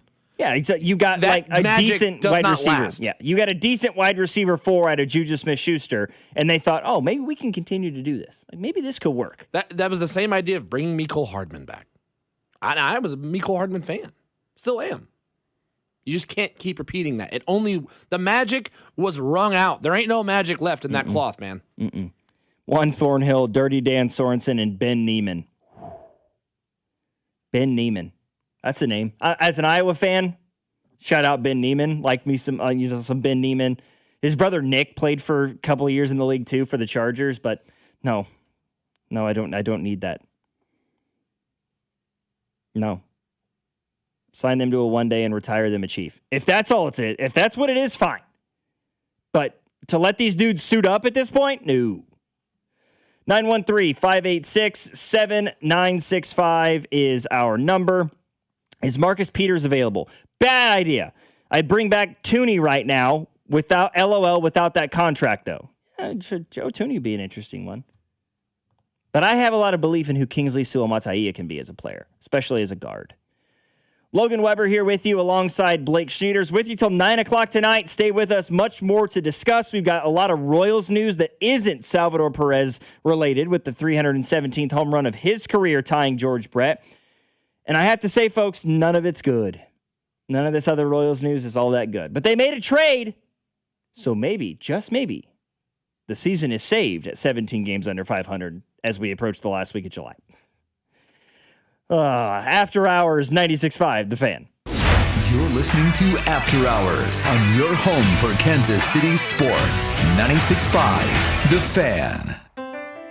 I'm worried. Since your accident, we've got medical bills and you're missing work. I know. I just don't know where to start. We call SWL Injury Law the Car Crash Kings. It's what they do. If they can help us get through this. We've helped people just like you recover what they deserve. Visit us at SWL Injury Law today for your free consultation. We're the Car Crash Kings. It's what we do.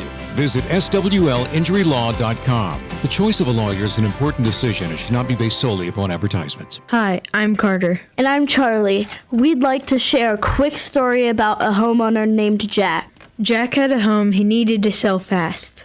And Jack thought he had it all figured out. So Jack talked to multiple cash buyers. Jack chose the highest offer. But the day before closing, guess what? The buyer backed out, leaving Jack with the moving truck all packed in the driveway and not sure what to do. Jack learned the hard way that the highest offer isn't always the right offer. Jack got suckered. Make sure you aren't hung out to dry. Call our dad at Rex Buys KC. Our dad is local, he knows Kansas City, and he actually closes deals.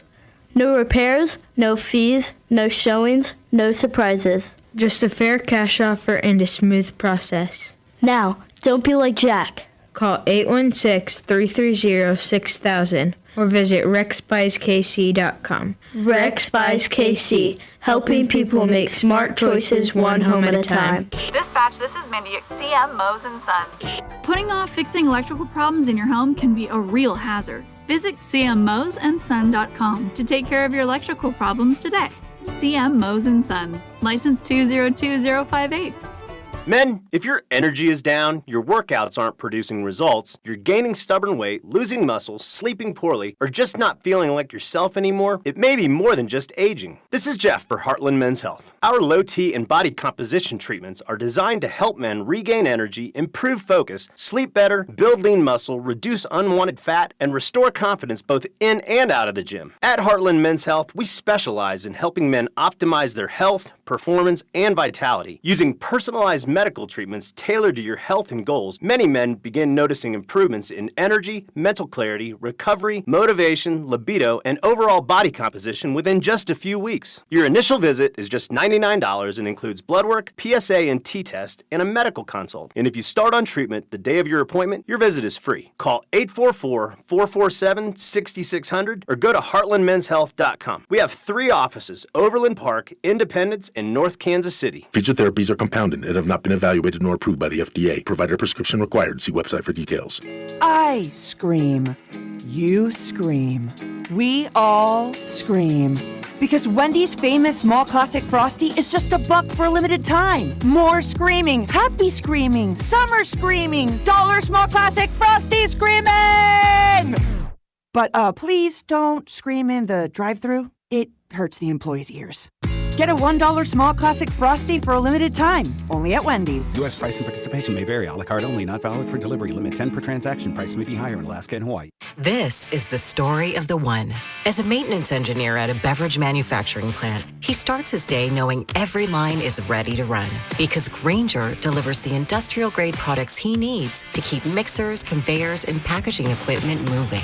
With Grainger's vast selection of bearings, belts, and motors, he keeps operations running smoothly, so nothing grinds to a halt.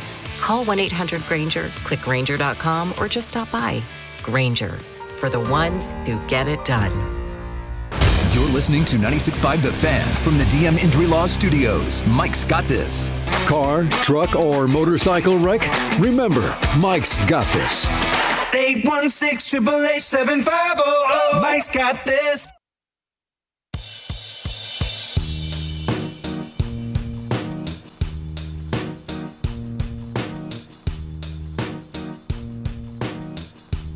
Yes, Salvador Perez tied George Brett today for the most home runs in Royals franchise history. Royals beat the Giants today 5-4 to complete a 3-game sweep. They're 5-1 since the All-Star break. But not all news in the Royals front is good news. Obviously, they're still 17 games below 500, so the season is still DOA. On top of that, the Royals did not get the greatest news of all time when it came to Bobby Witt Jr. For the first time in his career, which has spanned nearly a half decade at this point, he is in the midst of his 5th year in a Royals uniform. He is on the IL. Bobby Witt Jr. has gone on the injured list, dealing with some lower back tightness that started on Sunday against San Diego, and then he ended up having to leave Monday's game against the Giants, got to the stadium on Tuesday and saw the announcement that Bobby was not going to play. It's like, great, first Royals game I'm seeing in person this year, and Bobby's not even playing. But they won, so hey. In a corresponding move, the Royals have called up Andrew Velasquez. Who is Andrew Velasquez, you ask? Great question for everyone involved. He's been down in AAA this year. He apparently was an acquisition at one point in the year. He was with the Diamondbacks organization. He's now with the Royals. In 18 games in Omaha since he was brought over, he's hitting .259 with a .643 OPS. Doesn't strike out a ton. He's only got 14 strikeouts, but that's across 63 plate appearances. Along with that, the Royals put Stephen Kolek on the 60-day, which means his season's over. I mean, the likelihood of us seeing Stephen Kolek again this year, slim to none. Meaning that now 2 of the 3 arms that the Royals traded for at the deadline last year are going to end the season on IL with injuries. Ryan Bergert, who had season-ending Tommy John a few months ago, and now Kolek, who is on the 60-day IL. Nice. Fun to see. Bobby's only on the 10-day, so hopefully by midweek next week, we could see, or the end of the week next week, I should say, we will be able to see him again. Hitting .279 this year, 13 home runs. He, of course, started at shortstop for the American League in the All-Star game. Still leads the AL in stolen bases with 30. But in a year where it felt like the MVP race in the AL was wide open, ripe for the taking for Bobby Witt Jr., this is what happens. And it is now increasingly likely every day that we're going to see a designated hitter win the MVP award in the American League this year. I think the latest odds I saw gave Yordan Alvarez like a more, especially after the 10-day IL stint was announced, at like more than 70% that Yordan Alvarez is going to win the MVP in the American League. And I mean, it's hard to, I know that the guy's a designated hitter, but my God, as a DH, as a primary DH, the guy has a WAR of almost 5. He leads the American League in hits with 120. He leads all of Major League Baseball with 33 home runs. Leads the league with 75 RBIs. He's hitting .326 with a .432 on base percentage and an OPS of 1,082. I mean, he's leading the American League or Major League Baseball in like 9 categories. Yeah, the guy's probably the American League MVP, especially with Bobby Witt Jr. missing some time here now. Second in Major League Baseball in batting average at .326. Leading the league in homers with Kyle Schwarber. He's leading the American League. He's one behind C.J. Abrams of the Nationals and Jordan Walker of the Cardinals in ribbies. Leads the bigs in total bases. He's walked 66 times this year, which is the 5th most in the big leagues, to only 76 strikeouts. Pretty good mark. Somebody's asking if Andrew Velasquez has any relation to Nelson Velasquez. I don't believe so. No, they are not. I don't believe they are related. I already looked it up. They're not. Andrew's from Puerto Rico. And as Nelson... Nelson is from the Bronx. Okay, but he was born in Puerto Rico. I believe. Nelson Velasquez. That's not what I have. I could be wrong. I'm looking. They say that Nelson Velasquez was born in Carolina, Puerto Rico, and was drafted out of the PJ Education School in Carolina, Puerto Rico. Oh, I'm sorry. I flipped those. Oh, so Andrew is from the Bronx. From the Bronx. Okay. Gotcha. My apologies. That makes more sense. Yeah. Born and raised in the Bronx. Drafted in the 7th round by the Diamondbacks in the 2012 MLB draft. Believe it or not, Velasquez is a common name. Yes, it is. Incredibly. Then he spent 2 years in the Diamondback system and then went to the Rays. He was with the Rays from 2014 through 2018. In 2019, he went to the Cleveland, at the time, Indians. Now, of course, Cleveland Guardians. He got DFA'd, then got picked up by the Orioles. He was then outrighted in October and then got picked up by the Yankees in December of 2020. Then with them for less than a year. Then he got cut again. Then he was with the Angels for about 2 seasons. 2 years. He had a decent little 2022 season. Then he was with the Braves from September of 23 through November, I should say, of 2024. He then went back to the Yankees in January of 2025. He then went back to the Diamondbacks in December of 2025, and now he's with the Royals. He was signed on June 24th. Okay. We're going to see a lot of Tyler Tolbert at shortstop for the next 10 days. 913-586-7965 is our number. 1 more hour remaining on After Hours. Logan Weber alongside Blake Schnieders, 96.5, The Fan. You're listening to After Hours on your home for Kansas City sports. 96.5, The Fan. Liberty Mutual customizes your car and home insurance. And now we're customizing this late-night ad to make you more alert, which could help your driving. And science tells us that pulsing beats... faster, stimulating audio like traveling sound, and voices on the higher, so-called brighter end of the audio spectrum like this can encourage focus.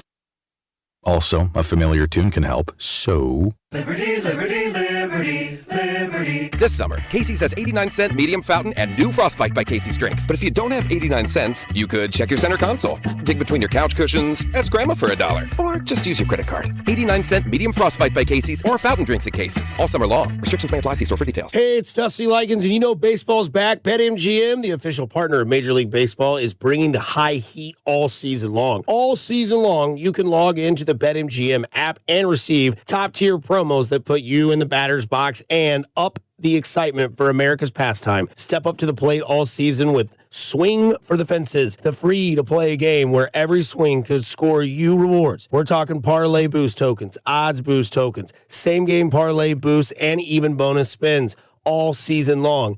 And the action doesn't stop there. Get more out of every at-bat and every inning with MLB same-game parlay boosts. Stack your picks and boost your potential payout. Plus, lock in bigger value with MLB odds boost tokens and MLB parlay boost tokens all season long. More boosts, more swings, more chances to win. Download the BetMGM app and step up to the plate today. Gambling problem? Call 1-800-GAMBLERS. See BetMGM.com for terms. 21 and older only. Missouri only. Existing customer offers subject to eligibility requirements. Please gamble responsibly. Having unexpected car trouble or just in a car accident? Call Jay Southland Tow Service, 816-779-4869 or southlandtow.com. Use the tow service trusted by most local police departments. They can do it all. Be in the know and call Jay's Southland Tow.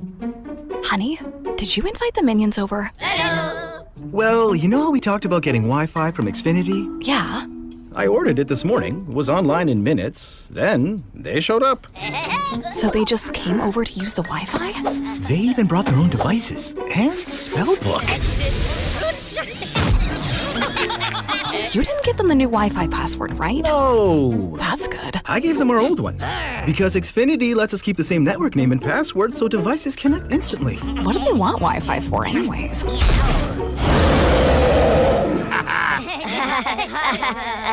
Better not to know. Plausible deniability. Get streaming or scheming instantly with same-day Wi-Fi from Xfinity. Plus, lock in one price for the most reliable fiber-powered Wi-Fi for 5 years. Guaranteed. And see Minions and Monsters only in theaters. Xfinity. Imagine that. Restrictions apply. Not available in all areas. Use of fiber coaxial cable. Learn more at xfinity.com/same-day Wi-Fi. Men, erectile dysfunction can affect much more than just your sex life. It can create stress in relationships, leading to feelings of anxiety or embarrassment, and impact your overall confidence and well-being. This is Jeff for Heartland Men's Health, and we specialize in treating men's sexual health issues to help men find solutions that fit their individual needs. ED is a frustrating condition, and many men suffer for years without seeking treatment. But the good news is that if you're like most men, we have the answer. Our licensed medical providers will evaluate your specific medical situation and recommend a plan designed for you. And these advanced medical therapies work, with treatments having success rates of well over 90%, which means you and the one you love can have great sex again without the fear and worry of ED. You can even last up to an hour or more, and you may just find you're performing like you haven't in years. So call us. Your initial visit is just $99 and includes blood work, a medical consult, and if medically advised, a test dose. And if that test dose doesn't work in the office, your visit is free. Call 844-447-6600 or go to heartlandmenshealth.com. Max Minute on Twitter and Instagram every Monday, Wednesday, and Friday. 96.5 The Fan, KFNZ FM and AM, HD1 and HD2 Kansas City, and Odyssey Sports Station. You know, the more I look into it, the more I'm realizing we're not talking enough about how ridiculous Yordan Alvarez is at the dish right now. Like, I know that there's going to be a ton of, oh, well, he's a DH. Like, how can a designated hitter win the AL MVP award? Well, because Aaron Judge has been out for a considerable amount of time, and Bobby Witt Jr. has been banged up, hitting below his standards this year. But Yordan Alvarez has been utterly ridiculous. Like, on top of the fact that the guy is leading Major League Baseball in home runs, he's second in baseball in RBIs, he leads the majors in total bases, he leads the big leagues in OPS. Like I said, he's got a 1082 OPS. 1082 is his on-base plus slugging. Second in Major League Baseball, Ben Rice at a 966. His OPS is 100 points higher than the guy in second. For comparison, that's a larger gap than Ben Rice, who is second in the big leagues, to Bryce Harper, who is 22nd with an 861 OPS. First to second has as big a gap as second to 22nd does. That's what Yordan Alvarez is doing right now. He's got a 329 batting average, 326 batting average this year. And that's taking into account the fact that he had a bad month of May. He hit 235 in May. You take that out, he's hitting 360 this year. March, he hit 381. April, he hit 351. He hit 344 in June. He's hitting 390 in July.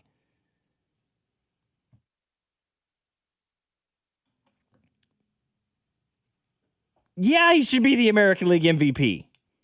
Yeah, I want it to be Bobby Witt Jr., but that's just not the way it's going this year.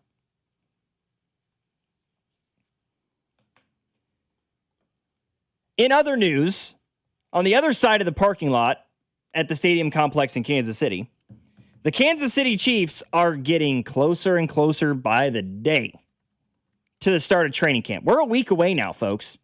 Training camp, July 29th. And hey, it sounds like Patrick Mahomes will be good to go for training camp. The rumors are circulating that, and this came from a variety of places, including ESPN's own Adam Schefter, that he should be fully cleared before training camp begins next Wednesday. That also came via Albert Breer of Sports Illustrated. They expect him to not only be not kind of cleared, not just like for non-contact, fully cleared for all participation, 7-on-7s, 11-on-11, as we get closer and closer to training camp. Just 7 months after tearing his ACL and having surgery. So hell yeah. How about it? Here we go. Not that surprises anybody in Chiefs Kingdom. I mean, I never found that argument worthwhile when people were like, oh, it's a torn ACL. It's like a 9 months to a year-long recovery. Who have you watched recover from an ACL? I feel like throughout my lifetime, it's been 6 months. 7 months has been the normal period for returning from an ACL tear. I mean, we just watched Jason Tatum come back from a torn Achilles in 6 months. Like, modern medical mastery is an incredible thing to witness. Well, and especially in the mid-2000s, when people started tearing their ACLs, I remember specifically back to like Adrian Peterson, Jamal Charles. It took 9+ months for them to recover, typically. As modern medicine has advanced and the emphasis on training and the technology that they use inside the training facilities and the athletic trainers and the physical therapists and the understanding and technique of repairing torn ACLs, MCLs, meniscuses, all that, it has shortened that length drastically. So yes, it used to be, but it hasn't been that way for a while now. Yeah. So, I mean, this shouldn't come as any big shock, any big news if you're a Chiefs fan, that he's different. You know, on top of the fact that modern medicine is much more effective than it used to be. Anybody who thought that it would take Patrick Mahomes a year to recover from an ACL tear, that was wishful thinking on the part of somebody who is not a Chiefs fan, or worrisome thinking from somebody who is a Chiefs fan. He's going to be, they're saying before training camp begins, he is going to be fully cleared and will be a full participant. They're expecting him to compete and be a part of every single drill for the Chiefs in training camp as they get closer and closer to the start of the NFL season. And with training camp just over the horizon, right? Just on the other side of the hill here, closer and closer by the day. I feel like we should have some conversations, okay? We should get to some hard truths here. Because every year, and by every year, I quite literally mean every year, there are these storylines that come out. There are these people who buy into players that they shouldn't, and they sell on players that they shouldn't. So, Blake, I'd like to do a little bit of an exercise. Kind of a who you buying, who you selling as we get closer to Chiefs training camp. Okay? So, think of a couple of names. Give me somebody you're buying. Somebody that maybe I would say preface by saying a little under the radar. Like, you can't buy Patrick Mahomes. Like, duh. We know he's going to be an absolute dog. It's Patrick LaVon Mahomes. We're well aware of that. Who's an under the radar guy? Who's a late round draft pick? Maybe an undrafted free agent. Somebody who didn't have a huge impact last year that you think could make some noise for the Chiefs this season? I've got a couple guys in mind. They're not necessarily super under the radar, but they're not obviously Patrick Mahomes. They're not Travis Kelce.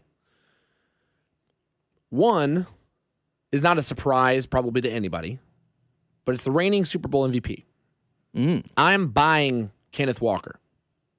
I think he is going to bring a level of skill on this offense, as well as game planning with his skill set, along with being paired with Eric Bieniemy, that this offense has needed for arguably about 5 years now, which is a strong running attack, at least a quite possibly threatening one. The Chiefs' running attack has not been threatening in years.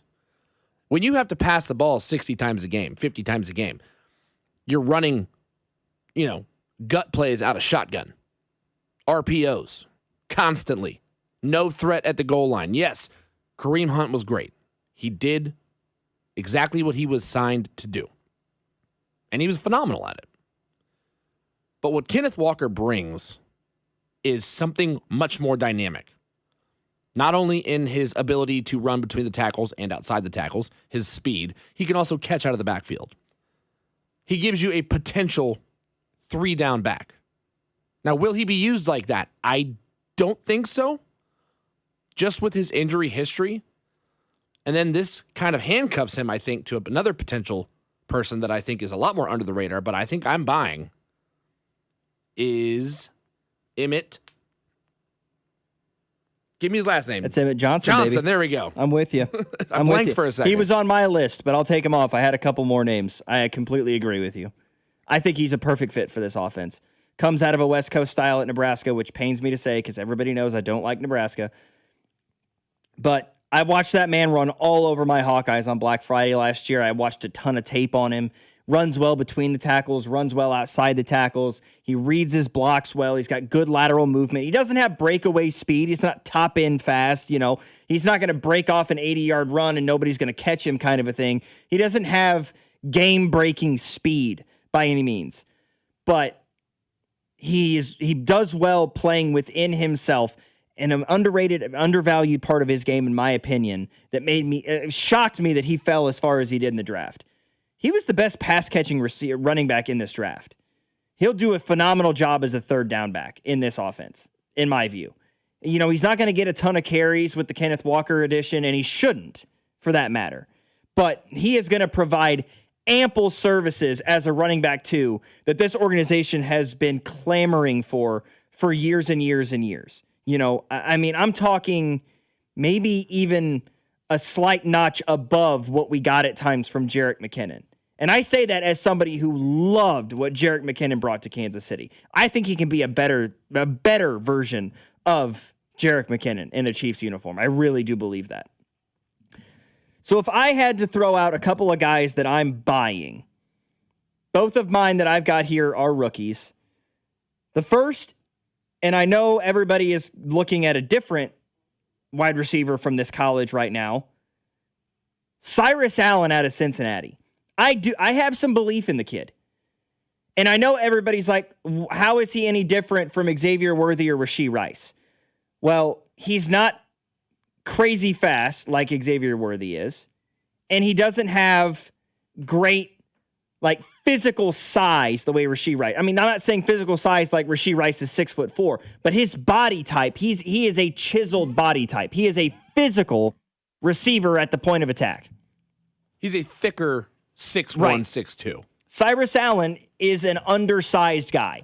But what Cyrus Allen has that the other two guys don't, or at least haven't shown consistently to this point in their career, is an ability to beat man coverage. Okay, he's a route running specimen. I mean, in the short and intermediate parts of the field, he is quick in and out of his breaks. He's got great lateral movement. He can get separation from guys 5-10 yards off the football. Rashee Rice and Xavier Worthy haven't shown a ton of that throughout their careers. He is a better route runner than either one of those two guys is. And that, in my view, brings something a little bit different. Everybody's looking at him as an undersized wide receiver and thinks, oh, well, it's another, we just got Xavier Worthy and Rashee Rice all over again, as if those guys aren't two completely different players. Cyrus Allen brings something a little bit different. He brings an incredible pedigree from the college ranks. His production at Cincinnati is unquestioned. He's got great route running ability. He can run routes effectively against man coverage and zone coverage at all three levels. If he was 6'1" instead of a generous 5'11", I'd say he's probably closer to 5'8" or 5'9". He would have been a second or a third round pick in my view. I think he could provide some things underneath with this team. The other guy I'm buying is Peter Woods. I loved the idea of the Chiefs picking him with the 9th selection in this draft. Getting him at 29 felt like a godsend for the Kansas City Chiefs. He could either be a tremendous running mate to Chris Jones for the next few years, or he could be a tremendous heir apparent to Chris Jones next year because of that out in his contract. That's the level of belief I have in Peter Woods. feels like the kind of guy that as an interior defensive lineman could have a 5-sack season for the Chiefs this year, which I know doesn't sound like a lot, but for an interior defensive lineman that's playing opposite Chris Jones, that's going to be playing in a rotational kind of system with Kyrus Tonga and Omar Norman-Lott and a little bit better depth on the inside with George Karlaftis and R. Mason Thomas and Ashton Gelati and other edge rushers and the linebackers and DBs. You know, a 5-sack season for Peter Woods should be looked at incredibly strongly for this team moving forward. We'll get to who we're selling coming up here next. I'm seeing a name thrown around in the text line right now. Why aren't you guys talking about this guy? Because I'm selling the hell out of him. You guys are buying into the fodder again, and it's an issue. Please stop. 913-586-7965 is our number. Logan Weber here with you alongside Blake Schnieders. You're listening to After Hours, 96.5, The Fan. You're listening to After Hours on your home for Kansas City sports. 96.5, The Fan. One contractor, all things parking lot. That's who they are over at Gann Asphalt and Concrete, a locally owned and operated company who is ready to take on that project for you. Whether it be commercial paving services, asphalt services, or any large-scale project. The first thing a client sees about your business is the parking lot, and Gann Asphalt and Concrete is ready to make sure it gives the right first impression. Trust a locally owned and operated company who is ready to do that work for you. Give them a call, 816-688-3512, or check them out at GannAsphalt.com. 80 million listeners depend on AM radio to always be on, delivering news, sports, talk, traffic, and weather reports you can trust. AM radio also delivers vital emergency information when you need it most. Text AM to 39179. Tell Congress to pass the AM Radio for Every Vehicle Act to keep AM radio in cars. Message and data rates may apply. You may receive up to 4 messages a month, and you may text STOP to stop. This message furnished by the National Association of Broadcasters. When it comes to my policy, Farmers gives it to me straight, so there's no surprises. It's your coverage. You should never be confused. You hear that? An insurance provider with a conscience. We're a choir, but yes, we have that too. Straightforward coverage you can literally understand. That's what you get when you have Farmers. Bum, bum, bum, bum, bum, bum. Learn more at farmers.com. Underwritten by Farmers Truck or Fire Insurance Exchanges or Affiliate. Products not available in every state. I'm excited about it. You know, these cutting-edge things that are new in medicine now, I'm all in on it. I'm all in on QC Kinetics. It works. Henry Hinton decided to check out QC Kinetics regenerative treatments for his aching knees after seeing a close friend have amazing results without going under the knife. I have a friend that started this, which is one of the reasons that I decided to do it. He could not play golf anymore, and he went to QC Kinetics and started having the treatments, and he's back golfing like 3 days a week. He couldn't play at all. QC Kinetics gets you back to doing what you love, using your own natural biologics to help heal and restore damaged joints.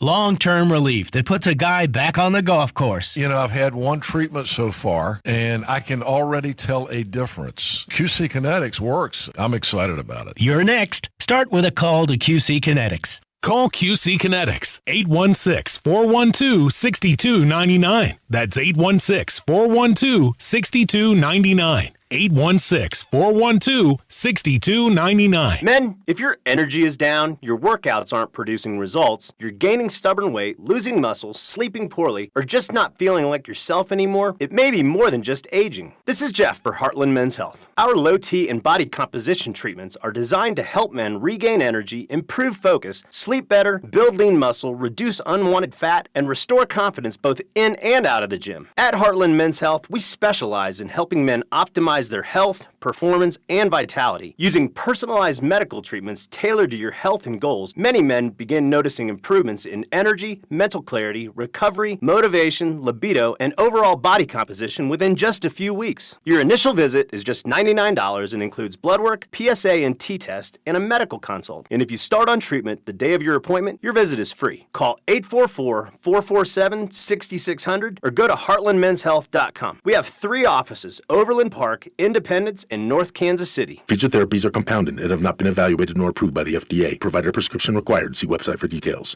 You already know that every Royals game is right here on 96.5 The Fan. But if you're looking for more Royals coverage, tune in to hear Royals insider Josh Fernier throughout the week. He joins Fesco and Dusty every Monday morning at 8:20. Cody and Gold every Wednesday at 12:30. And he joins The Drive every Friday at 3. Miss anything? Check it out on the show podcast or All Things Fern Channel, wherever you get your podcasts. This is your home for Royals baseball. 96.5 The Fan.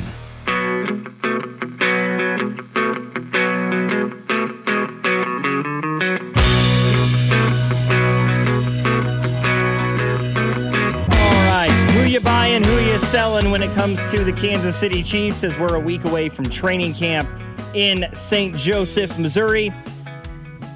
By buying, selling, we all know what you're talking about. We're buying stock in a guy. We think this guy is going to overachieve. We think this guy is going to make an impact. We think this guy is not. We think that this is hoopla, more or less, for lack of a better term. So I said I'm buying stock in Cyrus Allen and Peter Woods. Blake, you're buying stock in Kenneth Walker, Emmett Johnson, the running back room, more or less, which I agree with you 100% on. I think that is a vast improvement over what they've had pretty much. I mean, I would say very clearly since the day Patrick Mahomes became the starting quarterback. On that note, who are we selling stock in? Who are we trying to dump stock in right now? Who do we think is being maybe overhyped in some circles or has been overhyped in the past that we are just out on right now? I've got two names for you. Somebody in the text line earlier said the fourth string tight end is always a training camp darling. And with that in mind, for your consideration to the committee, I am selling stock in Jared Wiley. I'm just not buying it anymore. Like, he came in and everybody's like, oh man, he plays like Travis Kelce. He looks like Travis Kelce. What has that man done in a Chiefs uniform? Less than Jody Fortson ever did, and we all look at that as a disappointing experiment. I'm sorry, until Travis Kelce is no longer the tight end of the Kansas City Chiefs, I am not buying stock in another Chiefs tight end. Not until he's gone and they bring in somebody else. Because as long as 87's wearing a Chiefs jersey, no other tight end on the roster is going to make a tremendous impact. Noah Gray 2 years ago was about as good as it was going to get for a number 2 tight end, and he followed that up with an incredibly disappointing 2025. And as bad as Noah Gray was last year, Jared Wiley still couldn't find snaps. I'm not buying it. The other player that I'm selling stock on, and I've seen his name thrown out a couple of times in the text line already, 913-586-7965. I'm sorry to disappoint you, Lance. I'm sorry to disappoint you from the 816. I am selling stock in Jeff Caldwell. Folks, don't do it to yourselves. Don't. Ignore the Calvin Johnson thing. I'm so serious with you right now. Yes, the guy is an athletic David. Like, he is an utterly ridiculous specimen as a wide receiver prospect. He still went undrafted. Like, there's something to the fact that as huge an individual as this man is, 6'5", 220 pounds, chiseled. He ran a 4.3. His RAS, his relative athletic score that they do at the combine, is tied with Calvin Johnson for the best for a wide receiver in the history of the NFL draft. At least since they started doing the RAS scores.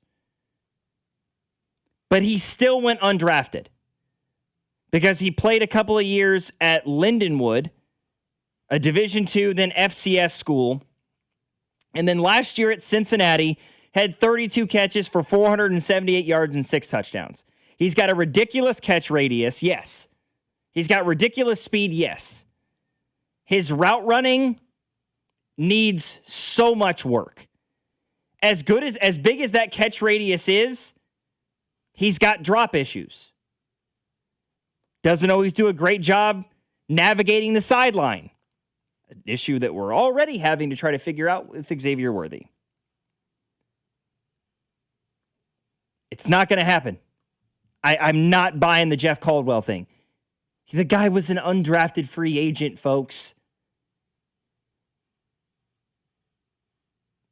Like undrafted in today's day and age, undrafted free agents don't have remarkable NFL careers. They don't. Somebody in the text line says, so because he went undrafted, you're selling on him. There's been a lot of players in the NFL that have gone undrafted and had very successful careers. Yeah, in the 80s, in the 90s, not in the last 10 years. When's the last time an undrafted free agent wide receiver was an all-pro? Was a 1,000-yard receiver? Come on, man.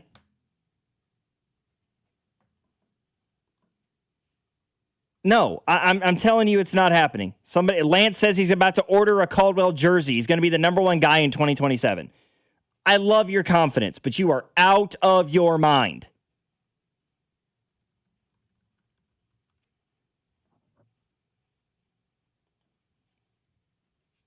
It's not going to happen, dog.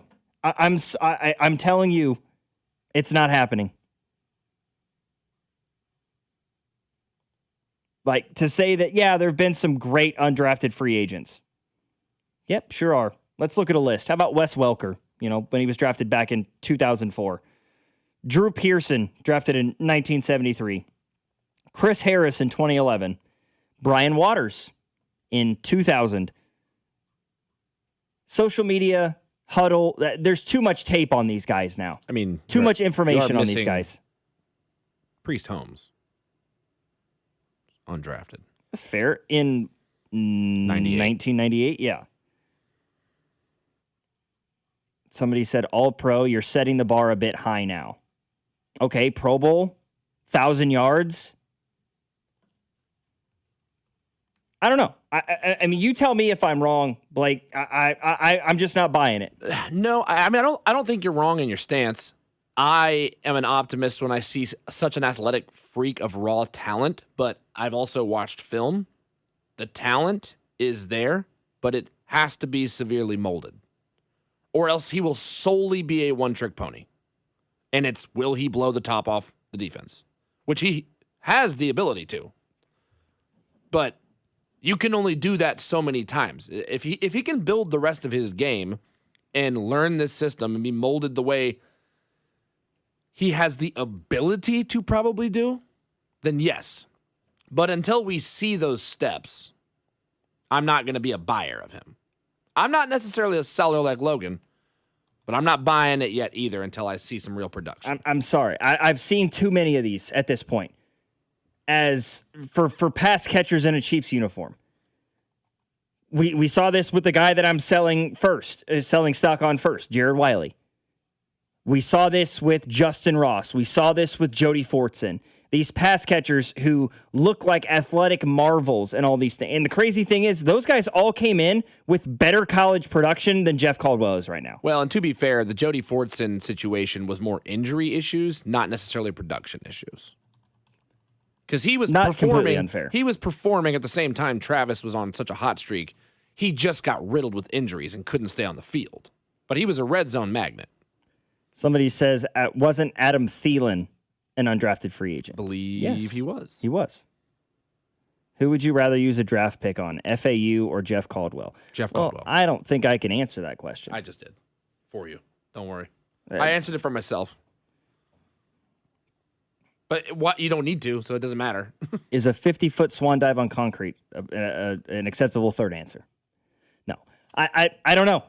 I haven't seen Jeff Caldwell play a snap. I don't know if we'll ever see Jeff Caldwell play a snap. I think that's my thing. I want to see what he can do in preseason. I cannot in good conscience buy stock on a guy that we've never, like, he was on the same team as Cyrus Allen. And Cyrus Allen got drafted and he didn't. So that tells me something. As good as his numbers were, as good as his measurables were at the combine, his 40, his bench press, his vertical, all the things, it was astonishing in the draft. 32 NFL teams, that includes the Kansas City Chiefs. 32 teams in this league across 7 rounds of draft never put his name on a card. Are teams wrong? Yeah, they can be wrong sometimes, but not very often.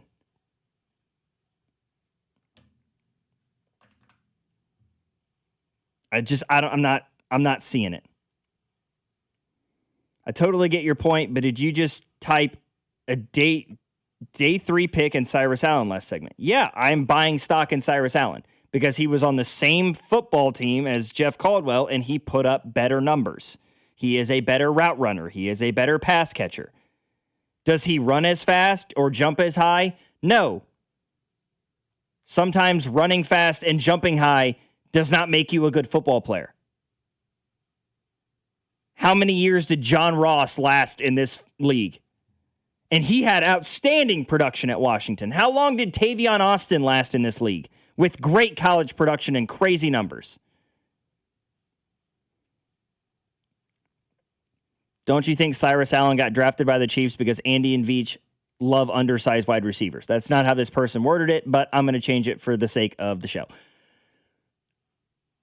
Yes and no. Yes, they have a tendency, their offense utilizes undersized wide receivers a little bit better than they do big-bodied guys, generally speaking. Mainly because they've never had them.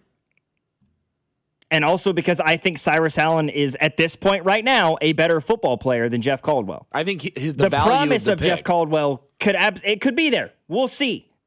But I'm not buying it. His college tape doesn't shock me. You sound like a person who would only go off analytics and nothing else. I watched the guy's damn tape. Yeah, it's not hard. It's you not can find great, it online. dude.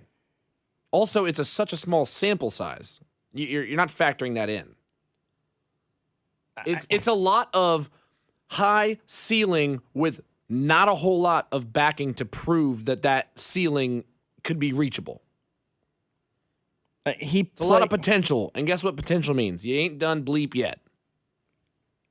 How many sacks does FAU have to have this year to win you over? 7.5, maybe. Maybe more. What qualifies as win me over? Like, is winning me over like I would advocate for a second contract? Because or win me over like the guy needs to have his 5th-year option picked up. Like, for me to have that man's 5th-year option be picked up, the guy's got to have, 12. The guy's got to be a borderline Pro Bowl All-Pro. Is that going to happen? No. He's probably, defensive end number 6 on this roster. Jeff Caldwell, his college tape, it doesn't pop. I mean, a huge chunk of his catches, his touchdown passes, all those occurred in the red zone. So if that is his ceiling, he's just a jump ball guy. He's just throw it up there and hope the 6'5" guy goes and gets it. Which I would like, personally. As somebody who's watched the Chiefs not have that since basically Dwayne Bowe, that part I would like. So if he can develop that part, sure. Give him 400 yards a season with 7 touchdowns. I just think that's funny. You sound like a person who would only go off analytics and nothing else. Yeah, I look at the analytics. I look at the numbers. The analytics tell you that he should have been a 3rd-round pick. That's what I find hilarious with that argument. The analytics tell you he's 6'5", he's 230 pounds, he ran a 4.3 40, he's got a 40+ inch vertical. The numbers make him seem utterly ridiculous. The tape tells you, no, he's not. The tape tells you he lacks burst getting in and out of his breaks. He is not a 3-level route runner. He is borderline, he's a jump ball specialist, which, unless your name is Calvin Johnson, is not a thing. But because he's being compared, because his relative athletic score is like Calvin Johnson's, we're suddenly buying into the idea of yet another undrafted free agent wide receiver. How many more failed attempts at drafting these undersized wide receivers does this regime need before they begin taking bigger-bodied wide receivers more seriously? I don't know. The problem is they could have done it in this draft, but I think their focus was obviously and clearly defense. Which I'm not mad at. I think they filled positions of need. It wasn't the position of want, but it was positions of need. I mean, they had a lot of positions of need. You can only fill so many. They bagged in on the defense. Definitely did. And I mean, I think a huge chunk of that is because the defense kind of took a step back last year and they lost a lot of pieces. They lost basically their entire secondary. Brian Cook and Trent McDuffie and Jalen Watson and Leo Chenal left. I hope I'm wrong. I hope I'm wrong about Jeff Caldwell. I really do. I just don't think I am. And I'm not going to be willing to sit here and get my hopes up about another undrafted wide receiver who's going to underwhelm this organization. And he's going to be another name on that list that we bring up years and years from now about these training camp darlings, these off-season darlings who we all thought were going to be great, but didn't actually contribute. 913-586-7965 is our number. We got a couple of stories about the World Cup as it culminated, of course, over the weekend with Spain defeating the Argentinians. And boy, oh boy, was there some money thrown around when it came to the World Cup. We'll discuss that next. Logan Weber here with you alongside Blake Schnieders. After Hours, 96.5, The Fan. You're listening to After Hours on your home for Kansas City sports. 96.5, The Fan. America is turning 250 this year, and Circus Sports is celebrating by offering all users in Missouri $250. Dane Hughes here, and for everyone in Missouri, all you have to do is deposit $250 on your Circus Sports app. Then play through that deposit. Once you do, Circus Sports will reward you with $250 right in your account. This is available for everyone in Missouri, new and existing users. Celebrate 250 years and find out more at circusports.com today. Must be 21 or older in Missouri. Gambling problem, call 1-800-GAMBLER. It's a lawman, 3-time DUI award-winning attorney in Kansas City. You wanted results? Here you go. First-degree murder charge, dismissed. Felony DUI, dismissed. Felony to misdemeanor, multiple. Felony jury trial, not guilty. Call the lawman, 816-816-9111. Take it away. The lawman gets results, so the law takes. Call the lawman, let the fight begin. Voted by Pitch and Casey Magazine, the choice of a lawyer shouldn't be based on advertisements. Kansas City storms can leave behind roof damage you can't always see. Hail and high winds may have compromised your roof, even if everything looks fine from the ground. That's why Century Roofing offers a free roof inspection and handles the insurance process from start to finish. For over 36 years and more than 36,000 roofs installed, homeowners have trusted Century Roofing. Voted best roofing company in Johnson County for 5 years straight and best in Kansas City 2 years in a row. KC-based and female-owned. Visit CenturyRoofingKC.com. Century Roofing, trust the pillars of strength. Men, when addressing the problem of erectile dysfunction, you want the right treatment for your specific medical situation because every case is different, and finding the right treatment can mean the difference between just an okay experience and an amazing one. This is Jeff for Heartland Men's Health, and at our practices, we offer the full range of ED treatment protocols and can even combine therapies to help make those intimate moments special both for you and your partner. At Heartland Men's Health, we take great pride in providing excellent care and treatment options for ED. Our medical providers specialize in men's sexual health and understand that no two cases are alike, which means you'll get the right treatment for you based on sound medical evaluation and appropriate applications of medical therapies. Plus, we offer treatments that are effective in well over 90% of cases, which means if you're like most men, you'll get your sex life back. So call us. Your initial visit is just $99. It includes blood work, a medical consult, and if medically advised, a test dose. And if that test dose doesn't work in the office, your visit is free. Call 844-447-6600 or go to heartlandmenshealth.com. We have 3 offices: Overland Park, Independence, and North Kansas City. Check engine or ABS light on? Take the guesswork out of your warning lights with O'Reilly Veriscan. It's free. Ask for O'Reilly Veriscan. O'Reilly Auto Parts. How do airplanes fly? What's in this box? What does this thing do? Kids are curious about everything, including guns. Learn how to store your gun securely and make your home safer at endfamilyfire.org. Brought to you by End Family Fire, Brady, and the Ad Council.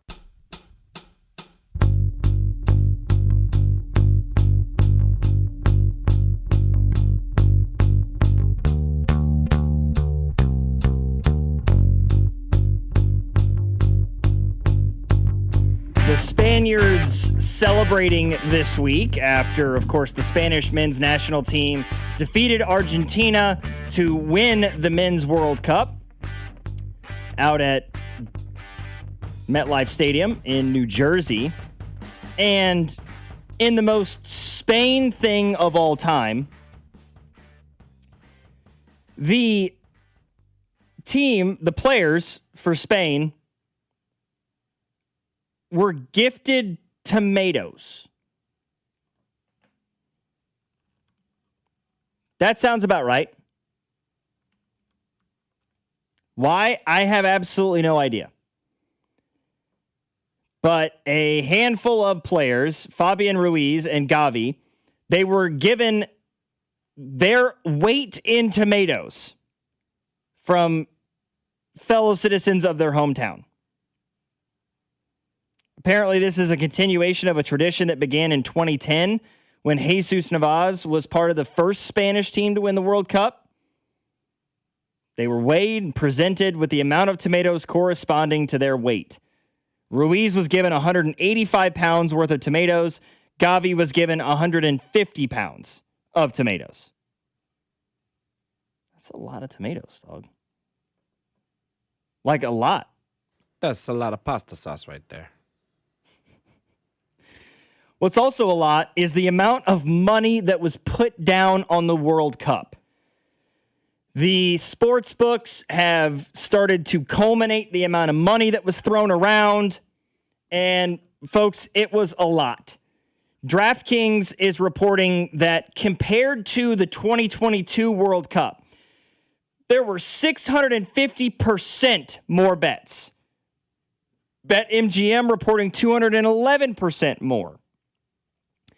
The SVP of the Hard Rock Bet Sportsbook, Neil Walsh, said that the World Cup, quote, this World Cup will go down as the biggest betting event in American history.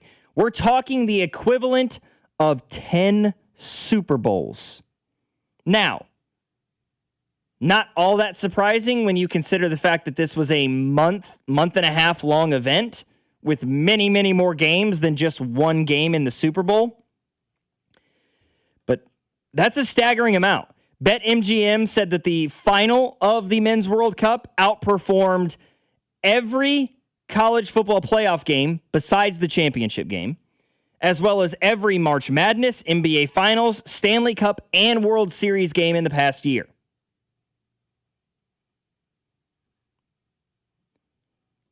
On the final alone, DraftKings is reporting that they took 2 million bets.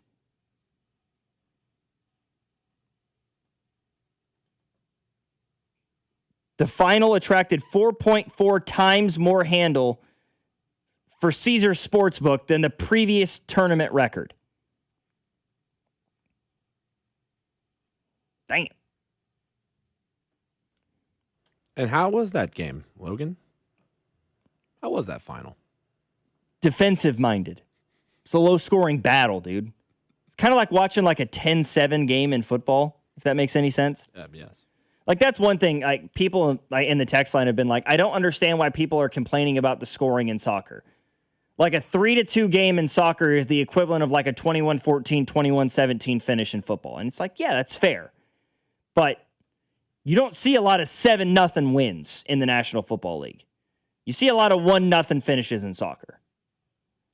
I didn't get to watch the game. I was trying to get it. I was on an airplane coming back from the Dominican, so the service was too spotty. Yeah, to say the least. It was defensive. It was defensive as hell. Argentina only had a 30% possession rate. Yeah.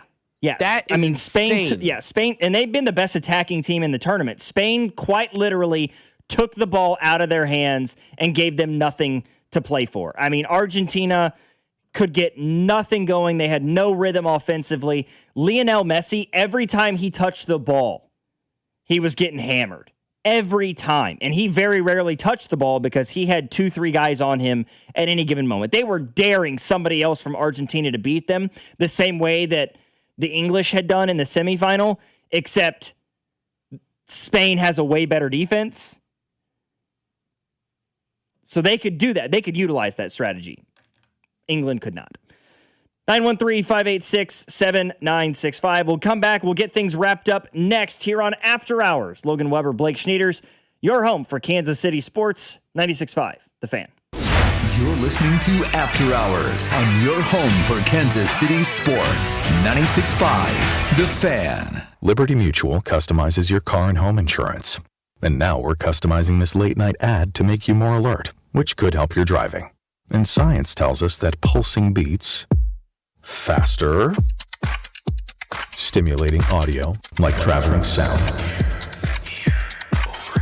and voices on the higher, so-called brighter end of the audio spectrum like this can encourage focus. Also, a familiar tune can help, so... Liberty, liberty, liberty, liberty. Dispatch, this is Mindy at CM Mo's & Sons. Well, boy, it's getting hot out there. Now, if your AC's making funny noises, just needs a once-over, or your home isn't as cool as it used to be, visit cmmosandSons.com. CM Mo's & Sons. License 202919. Men, erectile dysfunction can affect much more than just your sex life. It can create stress in relationships, leading to feelings of anxiety or embarrassment, and impact your overall confidence and well-being. This is Jeff for Heartland Men's Health, and we specialize in treating men's sexual health issues to help men find solutions that fit their individual needs. ED is a frustrating condition, and many men suffer for years without seeking treatment. But the good news is that if you're like most men, we have the answer. Our licensed medical providers will evaluate your specific medical situation and recommend a plan designed for you. And these advanced medical therapies work, with treatments having success rates of well over 90%. Which means you and the one you love can have great sex again without the fear and worry of ED. You can even last up to an hour or more, and you may just find you're performing like you haven't in years. So call us. Your initial visit is just $99 and includes blood work, a medical consult, and if medically advised, a test dose. And if that test dose doesn't work in the office, your visit is free. Call 844-447-6600 or go to heartlandmenshealth.com. Finding great candidates to hire can be like, well, trying to find a needle in a haystack, but not with ZipRecruiter. Its powerful technology actively finds and invites qualified candidates to apply to your job. So while other companies might deliver a lot of hay, ZipRecruiter finds you the needle in the haystack. See why 4 out of 5 employers who post a job on ZipRecruiter get a quality candidate within the first day. Try ZipRecruiter for free at ZipRecruiter.com/team. That's ZipRecruiter.com/team. ZipRecruiter. Straight Talk Wireless presents Pickup Truck Wisdom. Trust is earned. That's why I've stuck with Straight Talk. Same price since 2009 on Verizon's 5G network.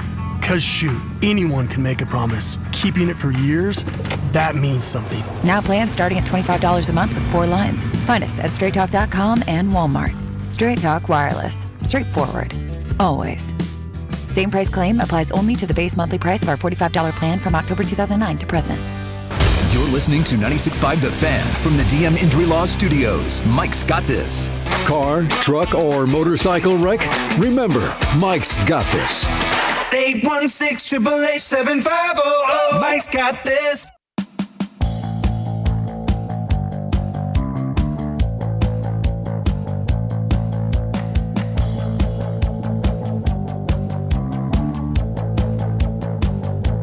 I'm realizing in this moment that today is the first time that I've hosted a show since a wild thing occurred to me on social media.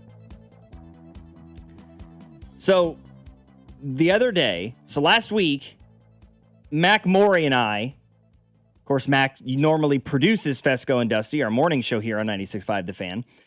He and I were hosting Fesco and Dusty last week, Tuesday, Wednesday, Thursday, because I did After Hours Monday night, then I did Fesco and Dusty Tuesday through Thursday, and then I produced for Dana and Parks last Friday. So Thursday morning, right before the show, Mac and I are sitting in here in the studio, and I see a video of Caitlin Clark berating an official after what she said was a foul. Didn't look like a foul to me. It's at best a 50-50, and you're not getting that call very often. I thought it was a completely egregious overreaction from Caitlin Clark. And I said as much. I quote tweeted it and said, I say this as a lifelong Iowa fan, which I am, as many of you know. I talk about Iowa almost too much, I would say. I said, as a lifelong Iowa fan who watched Caitlin's games in high school, I used to watch her games online when she was at Dowling Catholic in Des Moines, before she even wore an Iowa uniform, donned an Iowa uniform. This is nowhere near a foul, and her actions or inactions over the past 5 or 6 months are seriously damaging her image in the worst ways possible. Didn't think anything of it. Posted that at 6 a.m. on Thursday. Here we are. This is by 6 p.m. on Friday. This thing had 242 comments, 250 retweets, 2.4 thousand likes, and 124,000 views on my Twitter account. Oh, you're famous, brother. No, I'm not. Super. I didn't know I was in the... I'm famous. I've never had a post with more than like 90 likes before on my Twitter account. And it's like, great. My entire Twitter account is me talking about the Chiefs and talking about Iowa in mostly the most positive ways possible. The one time I say something negative about Caitlin Clark, that's the thing, dude. Like, it's hard to be a fan of her because if you're not a complete nut job and like the most toxic cult-like part of her fan base, because that's mostly what it is these people that have no idea what they're talking about, who are the most vocal about it on social media. Oh my God, how can you say that wasn't a foul? Well, can you blame her for the 1,000 times that she was hammered before that? I won't argue. The woman is abused out there on the floor. The officiating in the WNBA is a joke. Not in that moment. That was a play on 99 times out of 100, and she knew it. But when she went up, as she was, mind you, stiff-arming her defender, she accidentally caught a knee to the elbow, and it kind of bruised her thigh a little bit. And yeah, I've been there, done that. I played the game for 20 years. It hurts like hell. Doesn't mean it was a foul, man. It just doesn't. And her fans lost their mind on me on social media. Absolutely lost their minds. I mean, I don't think you're an Iowa fan because Caitlin did this at Iowa. What? She didn't do that at Iowa by any means, but to say, yeah, that's like people in the comments were telling me I was a fake Iowa fan. As somebody, and I'm on your side, as somebody who's watched a lot of Caitlin Clark, not as much as you, but a lot. I'm a fan. That was the most egregious I've ever seen her respond to something. Yeah, and it's one of those things that like, I understand your frustration. I understand the way that you feel like you're treated in the WNBA sometimes. And sometimes she's right. You know, I mean, the Alyssa Thomas thing that happened earlier this year, she got suspended. The NBA did it. The WNBA did its job in that situation. It was a non-basketball play. It was a player safety issue. She was reprimanded for it, rightfully so. This was not that situation at all. And I'm just frustrated by it because I feel like it is a detriment to her game. Like, obviously, her public persona, it's a damage to that too. But more importantly to me, when she is so focused on what the officials are doing or not doing in a game, I feel like it hurts her game. What happens 2 nights later? She stops complaining to the officials. She just shuts up and rolls the ball out and hoops and puts up 45 and 10. Like, yes, just play your game. Everything else will take care of itself. Just go out and play. And then the very next night, what happens? She starts complaining about the officiating. She gets teed up 3 minutes in, and she has an abysmal night from the floor. If not for Kelsey Mitchell, the Fever would have lost that game. She's got it. She's hurting herself at a certain point. And as much of a Caitlin Clark fan as I am, I have really cooled off on my fandom for her in the last 5 or 6 months. You know, she didn't say a word publicly about the Iowa women's basketball team this past year with a new head coach in Jan Jensen. She said nothing, not a peep about the Iowa men's basketball team going to an Elite Eight after the entire fan base poured everything they had into her and her teams when she was at Iowa. And then when one reporter is asking her and Stephanie White questions about whether or not they were hiding her injury situation for the availability, they pulled his credential. They pulled the guy, they reprimanded the guy for doing his job. And what ended up happening? The WNBA fined them because the Indiana Fever were doing things wrong. And that reporter knew it. And to try to hide it, they pulled his credential. There's issues there. But to call me a fake Iowa fan is utterly ridiculous. I wore an Iowa Hawkeye onesie out of the hospital. True story. For my producer, Blake Schnieders, I'm Logan Weber. Thank you guys for joining us. After Hours, 96.5, The Fan.